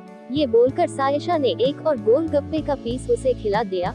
दूसरा पीस उसे खिलन चाहा, लेकिन उसके पहले अभय ने उसे खाने के बाद हाथ जोड़कर कहा, मेरी माँ मुझसे किस जन्म का बदला ले रही है तू, माफ कर, मैं ये सब नहीं खा सकता। ये बोलकर अभय सायशा से कुछ कदम पीछे हट गया। सायशा ने गोलगप्पे खा लिए। अभय ने गोलगप्पे वाले को पेमेंट करने के लिए अपना क्रेडिट कार्ड निकाला। उसके हाथ में कार्ड देखकर रेडी वाले ने कहा, सर क्यों मजाक कर रहे हैं आप, खुले पैसे दीजिए। उसकी बात सुनकर अब कुछ सोचने लगा। सायशा ने अभय को कुछ इशारा किया और अपने हैंडपर्स से पैसे निकालकर उसने रेडी वाले को दे दिया। अभय और सायशा पैदल चलते हुए चौपाटी से बाहर आने लगे। अभय ने सायशा की ओर देखकर कहा, तुम्हें हेल्दी फूड खाना चाहिए, अभी कुछ दिन पहले ही तुम हॉस्पिटल में एडमिट हो गई थी, तुम्हें ये बात नहीं भूलना चाहिए। सायशा ने अभय की ओर देखकर आंखें बड़ी कर कहा, तुम्हें पता है कभी कभी ना मैं इसी तरह बिहेव करती हूँ, मैं बहुत सारा खाना खाती हूँ बिना किसी वजह। ये बोलकर सायशा स्माइल करने की कोशिश करने लगी, लेकिन उसकी आंखें उसके दिल का सच बयां कर रही थी और ये सच अभय अच्छी तरह समझ पा रहा था। अभय ने सायशा की ओर देखकर कहा, चलो मैं तुम्हें तुम्हारे घर के ड्रॉप कर देता हूँ। सायशा ने हाँ में सर हिला दिया और अभय की गाड़ी में बैठने के लिए उसने जैसे ही गाड़ी का डोर ओपन किया, वहाँ उसे दो बड़े बॉक्स नजर आए। इन बॉक्स को देखकर समझ में आ रहा था कि वो पेस्ट्री और चॉकलेट के बॉक्स है। सायशा ने अभय की ओर सवालिया नजरों से देखकर कहा, अभय। वो आगे कुछ कह पाती उसके पहले ही अभय ने सपाट लहजे में कहा, ये दोनों तुम्हारे लिए है। सायशा के चेहरे पर बड़ी सी स्माइल आ गई। वैसे तो उसे गिफ्ट लेना बिल्कुल भी नहीं पसंद था, लेकिन इस वक्त वो इतनी ज्यादा परेशान थी कि कई तरह की पेस्ट्री में वैरायटी देखकर वो बच्चों की तरह खुश हो रही थी। स्पेशली पेस्ट्री तो उसकी कमजोरी थी। सायशा गाड़ी की सीट पर सेटल हो गई और उसने अभय की ओर देखकर कहा, मुझे यकीन नहीं होता कि तुम्हारी टेस्ट इतनी स्वीट हो सकती है। I mean, तुम चॉकलेट और पेस्ट्री कैसे खरीद सकते हो? I can't believe it। ये बोलकर सायशा ने पेस्ट्री का बॉक्स ओपन किया और बच्चों की तरह अपने हाथों से पेस्ट्री खाने लगी। अभय ने उसकी ओर देखा। सायशा अपनी तकलीफ छिपाने की पूरी कोशिश कर रही थी, लेकिन अभय उसके दिल का दर्द अच्छी तरह समझ पा रहा था। वो समझ रहा था कि सायशा इस वक्त किसी बड़ी तकलीफ में है। उसने बॉक्स के अंदर रखी स्पून सायशा के हाथ में पकड़ाया और कहा, तुम इससे खाओगी तो कन्वीनियंट रहेगा। सायशा ने स्माइल किया और वो अभय से चम्मच लेकर पेस्ट्री खाने लगी। उस बॉक्स में कई फ्लेवर की पेस्ट्री थी। पेस्ट्री खाते वक्त उसके चेहरे पर भी क्रीम लग गई थी। अभय ने एक बार फिर अपनी पॉकेट से रुमाल निकाला और उसके चेहरे पर लगी क्रीम साफ करने लगा। सायशा ने अपने हाथों से अभय को पेस्ट्री का एक बाइट खिलाया और उसका चेहरा देखकर बोली, अब बताओ तुम्हें कैसे पता चला कि मुझे पेस्ट्री और चॉकलेट खाने का मन है? अभय ने सपाट लहजे में कहा, जब फोन पर तुमसे बात हुई थी तो मैं समझ गया था कि तुम अपसेट हो। फिर मैंने इंटरनेट पर सर्च किया कि लड़कियां अपसेट क्यों होती हैं। तब मुझे पता चला महीने के कुछ दिनों में लड़कियों का मूड स्विंग होता है, या फिर किसी बात को जब वो दिल पर ले लेती हैं, तब अपसेट हो जाती हैं। सायशा ने धीरे से कहा, फिर? अभय ने गहरी सांस लेकर कहा, फिर क्या? मैंने इंटरनेट से फिर से सवाल किया कि अगर कोई लड़की इन दोनों सिचुएशन में हो तो उसके अलावा को क्या करना चाहिए। तब इंटरनेट ने बताया कि अगर लड़की पेस्ट्री खाए तो समझ जाए लड़की को कोई बात बहुत बुरी लगी है, और अगर लड़की चॉकलेट खाए तो। सायशा ने बीच में ही उसकी बात काटते हुए कहा, ओके नाउ आई अंडरस्टैंड। अभय ने उसकी ओर देखकर कहा, और इस वक्त तुम पेस्ट्री खा रही हो तो इसका मतलब है कि किसी की बात तुम्हें बहुत बुरी लगी है। सायशा ने बॉक्स बंद कर दिया और कार की विंडो के बाहर देखने लगी। अभय ने उससे कोई सवाल नहीं पूछा। कुछ देर बाद उनकी कार सायशा के अपार्टमेंट के सामने आकर रुकी। सायशा ने अभय की ओर देखकर कहा, क्या तुम अंदर नहीं आओगे? अभय ने नहीं में सर हिला दिया और कहा, नहीं, मैं अंदर नहीं आऊंगा। सायशा गाड़ी से बाहर निकल गई। अभय ने भी कार का डोर ओपन किया और कार से बाहर निकल आया। सायशा अभय को देखकर स्माइल कर रही थी। अभय उसके करीब गया और उसके चेहरे को अपने हाथ में लेकर कहा, अगर तुम चाहो तो मुझे बता सकती हो तुम्हारा दिल किसने दुखाया? हम। सायशा अपनी नजरें नीची कर खड़ी हो गई। अभय ने गहरी सांस ली और कहा, अगर तुम नहीं बताना चाहती तो मैं तुम्हें फोर्स नहीं करूंगा, बस मैं तुम्हें हमेशा खुश देखना चाहता हूँ। मुझे हंसती खेलती लड़ती झगड़ती मेरी जंगली बिल्ली पसंद है। ये बोलकर अभय उसका फेस देखकर स्माइल करने लगा। वो आंखें नीची कर अब की बातें गौर से सुन रही थी। अभय वापस जाने के लिए टर्न हुआ। सायशा ने उसे आवाज देकर रोका और कहा, अभय पेस्ट्री और चॉकलेट के लिए थैंक यू सो मच। अभय ने उसकी आंखों में देखा और स्माइल कर वहां से जाने लगा। सायशा ने एक बार फिर उसे आवाज देकर रोका। अभय ने उसकी ओर पलट कर देखा। सायशा दौड़कर उसके करीब गई और उसने नम आंखों से कहा, क्या मुझे कुछ देर के लिए तुम्हारा कंधा मिल सकता है? मुझे बहुत जरूरत है। अभय ने गहरी सांस ली और उसे अपनी बाहें खोल दिया। उसे देखकर सायशा भागकर उसके गले लग गई। अभय उसे अपनी बाहों में लेकर अपने सीने से लगा लिया। दोनों की आंखें बंद थी, उनके बीच गहरी खामोशी थी। उनके अल्फाज की बजाय उनकी धड़कनें बात कर रही थी, जो कि दोनों को सुकून दे रहा था। सायशा एक हाथ में पेस्ट्री और चॉकलेट के बॉक्स पकड़ी हुई थी और एक हाथ से उसने अभय तो अपनी बाहों में भरा हुआ था। सायशा ने स्वीट सी आवाज में कहा, रंजन आलूवालिया ने मेरी मर्जी के खिलाफ अपने दोस्त के बेटे से मेरी शादी तय करनी चाहिए और मैंने मना करने के बाद वहाँ बहुत तमाशा हुआ। अभय को ये बात सुनकर रंजन पर बहुत गुस्सा आया। उसने हैरान होकर कहा, व्हाट? उद्धरण। सायशा ने धीमे से कहा, हम इतना ही नहीं बल्कि आज हम दोनों का वीडियो ना जाने राशि के पास कहां से आ गया था। उस वीडियो को दिखाकर उसने बहुत हंगामा किया। मेरी मां के खिलाफ बहुत कुछ कहा गया और मैं कुछ ना कर सकी। ये बोलकर सायशा जोर जोर से रोने लगी। अभय ने उसकी पीठ सहलाते हुए कहा, अगर तुम चाहो तो मैं आलूवालिया फैमिली से तुम्हारी इस इंसल्ट का बदला ले सकता हूँ। सायशा ने नहीं में सर हिला दिया और कहा, मुझे पता है तुम्हारी फैमिली और आलूवालिया फैमिली के बीच कोई पुरानी रंजिश है। मुझे इस्तेमाल कर तुम अपना बदला लेने की कोशिश मत करो, वरना वो लोग मुझे और भी ज्यादा कसूरवार ठहराएंगे। अभय ने उसके बालों को सहलाते हुए कहा, मुझे कोई फर्क नहीं पड़ता और मैं ये बदला अपनी दुश्मनी के लिए नहीं बल्कि तुम्हारे लिए लेना चाहता हूँ। बस एक बार तुम मुझे इशारा दे दो। I promise. उस रंजन आलूवालिया को तुम्हारे सामने घुटनों पर ना बैठा दिया तो मेरा नाम अभय खन्ना नहीं। सायशा ने नहीं में सर हिलाया और उसकी ओर देखकर कहा, प्लीज अभय ऐसा कभी मत करना। अभय उसकी ओर देखने लगा। कुछ सोचकर सायशा ने कहा, ये बात पूरी मुंबई को पता है कि तुम दोनों के बीच काफी गहरी दुश्मनी है और पता नहीं मुझे क्यों ऐसा लगता है कि तुम आलूवालिया फैमिली से डरते हो और वो भी तुमसे डरते हैं। क्या ये सच है? अभय ने सायशा की आंखों में आंखें डालकर देखा और कहा, अगर ये बात तुम्हारी जगह और किसी ने कही होती तो उसके हाथ पैर बांधकर मैं उसे समुद्र में फेंक देता। उसकी ये बात सुनकर सायशा घबरा गई। उसने धीरे से कहा, क्या मैंने कुछ गलत कहा? अभय ने सायशा के कंधों को पकड़कर उसकी आंखों में आंखें डालकर कहा, मेरा नाम अभय है। मेरे नाम का ही मतलब होता है कि जो किसी से ना डरे और तुमने बड़े सिंपल तरीके से कह दिया कि मैं आलूवालिया जैसे बुजदिलों से डरता हूँ।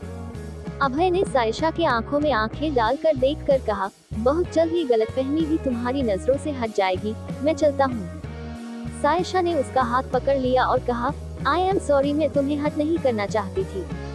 अभय ने उसके बालों पर अपने हाथ फेरते हुए कहा, तुम्हारी किसी बात से मैं हर्ट नहीं होता, डोंट वरी। सायशा ने स्माइल करते हुए कहा, एक बार फिर से बड़ा वाला थैंक यू मेरा मूड सेट करने के लिए। ये बोलकर सायशा ने बॉक्सेस अभय शो कर दिया। अभय ने उसके कंधे पर हाथ रखा और कहा, अगर तुम चाहो तो मुझसे शादी कर सकती हो। आई प्रॉमिस लाइफ टाइम तुम्हारा इससे भी ज्यादा ख्याल रखूंगा, उन दिनों में जब तुम्हारा चॉकलेट खाने का दिल करेगा तब भी। सायशा ने उसके कंधे पर धीरे से पंच मारते हुए कहा, अभय मैंने तुम्हें कहा था ना, तुम्हारे लिए ऊपर वाले ने मुझे नहीं भेजा है। तुम्हारे लिए तुमसे मैच करती हुई कोई खूबसूरत सी लड़की कहीं ना कहीं तुम्हारे लिए इंतजार कर रही होगी। अभय ने मुंह बनाकर कहा, oh shut up. Saisha, Hindi film के डायलॉग देना बंद करो। मैंने कहा ना, मेरी मिस परफेक्ट सिर्फ तुम हो और मुझे यकीन है इस बात का एहसास तुम्हें बहुत जल्द होगा। वैसे भी ऊपर वाले के साथ मेरा कनेक्शन कुछ खास नहीं है, तो मैं कैसे यकीन कर लूं कि मेरी मिस परफेक्ट वो भेजेंगे हम। सायशा ने कोई जवाब नहीं दिया। अभय ने उसके माथे पर किस किया और कहा, अपना ख्याल रखना, मेरी जान तुम्हारे अंदर बसती है। अब मैं चलता हूँ। ये बोलकर अभय अपनी गाड़ी के पास जाने लगा। जाते जाते उसने सायशा की ओर देखकर कहा, पेस्ट्री खाने के बाद एक सेल्फी मुझे जरूर व्हाट्सएप करना, चलता हूँ। Good night. ये बोलकर अभय वहाँ से चला गया।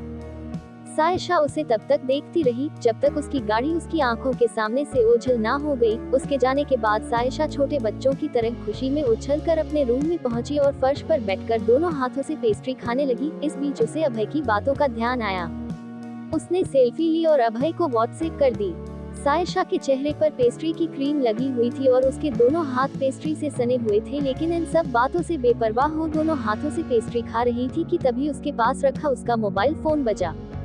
सायशा ने मोबाइल स्क्रीन पर नंबर देखा। उसके फोन पर रोजी का नाम डिस्प्ले हो रहा था। उसका नाम देखकर सायशा ने खुद से बात करते हुए कहा, इतनी रात को रोजी मुझे कॉल क्यों करने लगी। सायशा ने अपनी टी शर्ट से अपने हाथ पोंछ लिए और फोन रिसीव किया। उसके फोन रिसीव करते ही दूसरी ओर से रोजी की आवाज आई एम सॉरी, मुझे पता है मैंने गलत टाइम पर फोन किया है। सायशा ने स्वीट की आवाज में कहा, इट्स ओके, कहो क्या बात है। रोजी ने थोड़ा हड़बड़ा कर कहा, क्या वहाँ अभय सर है, क्या उसे मेरी अर्जेंट बात हो सकती है। रोजी की आवाज में काफी हड़बड़ाहट थी। सायशा ने कुछ सोचा और रिप्लाई किया, लेकिन वो अभी कुछ मिनट पहले ही यहाँ से निकल गए हैं। रोजी ने हड़बड़ा कर कहा, ओ माय गॉड, क्या वो निकल गए हैं। सायशा ने धीरे से कहा, हाँ रोजी। फिर कुछ सोचकर उसने कहा, रोजी क्या बात है जो तुम्हें इतनी रात को अब से अर्जेंट बात करनी है। रोजी ने कहा, उन्हें बहुत इम्पोर्टेंट इन्फॉर्मेशन देना है। आखिर ऐसी कौन सी बात है जिस वजह से रोजी इतनी परेशान है। जानने के लिए सुनते रहिए पॉकेट एफएम।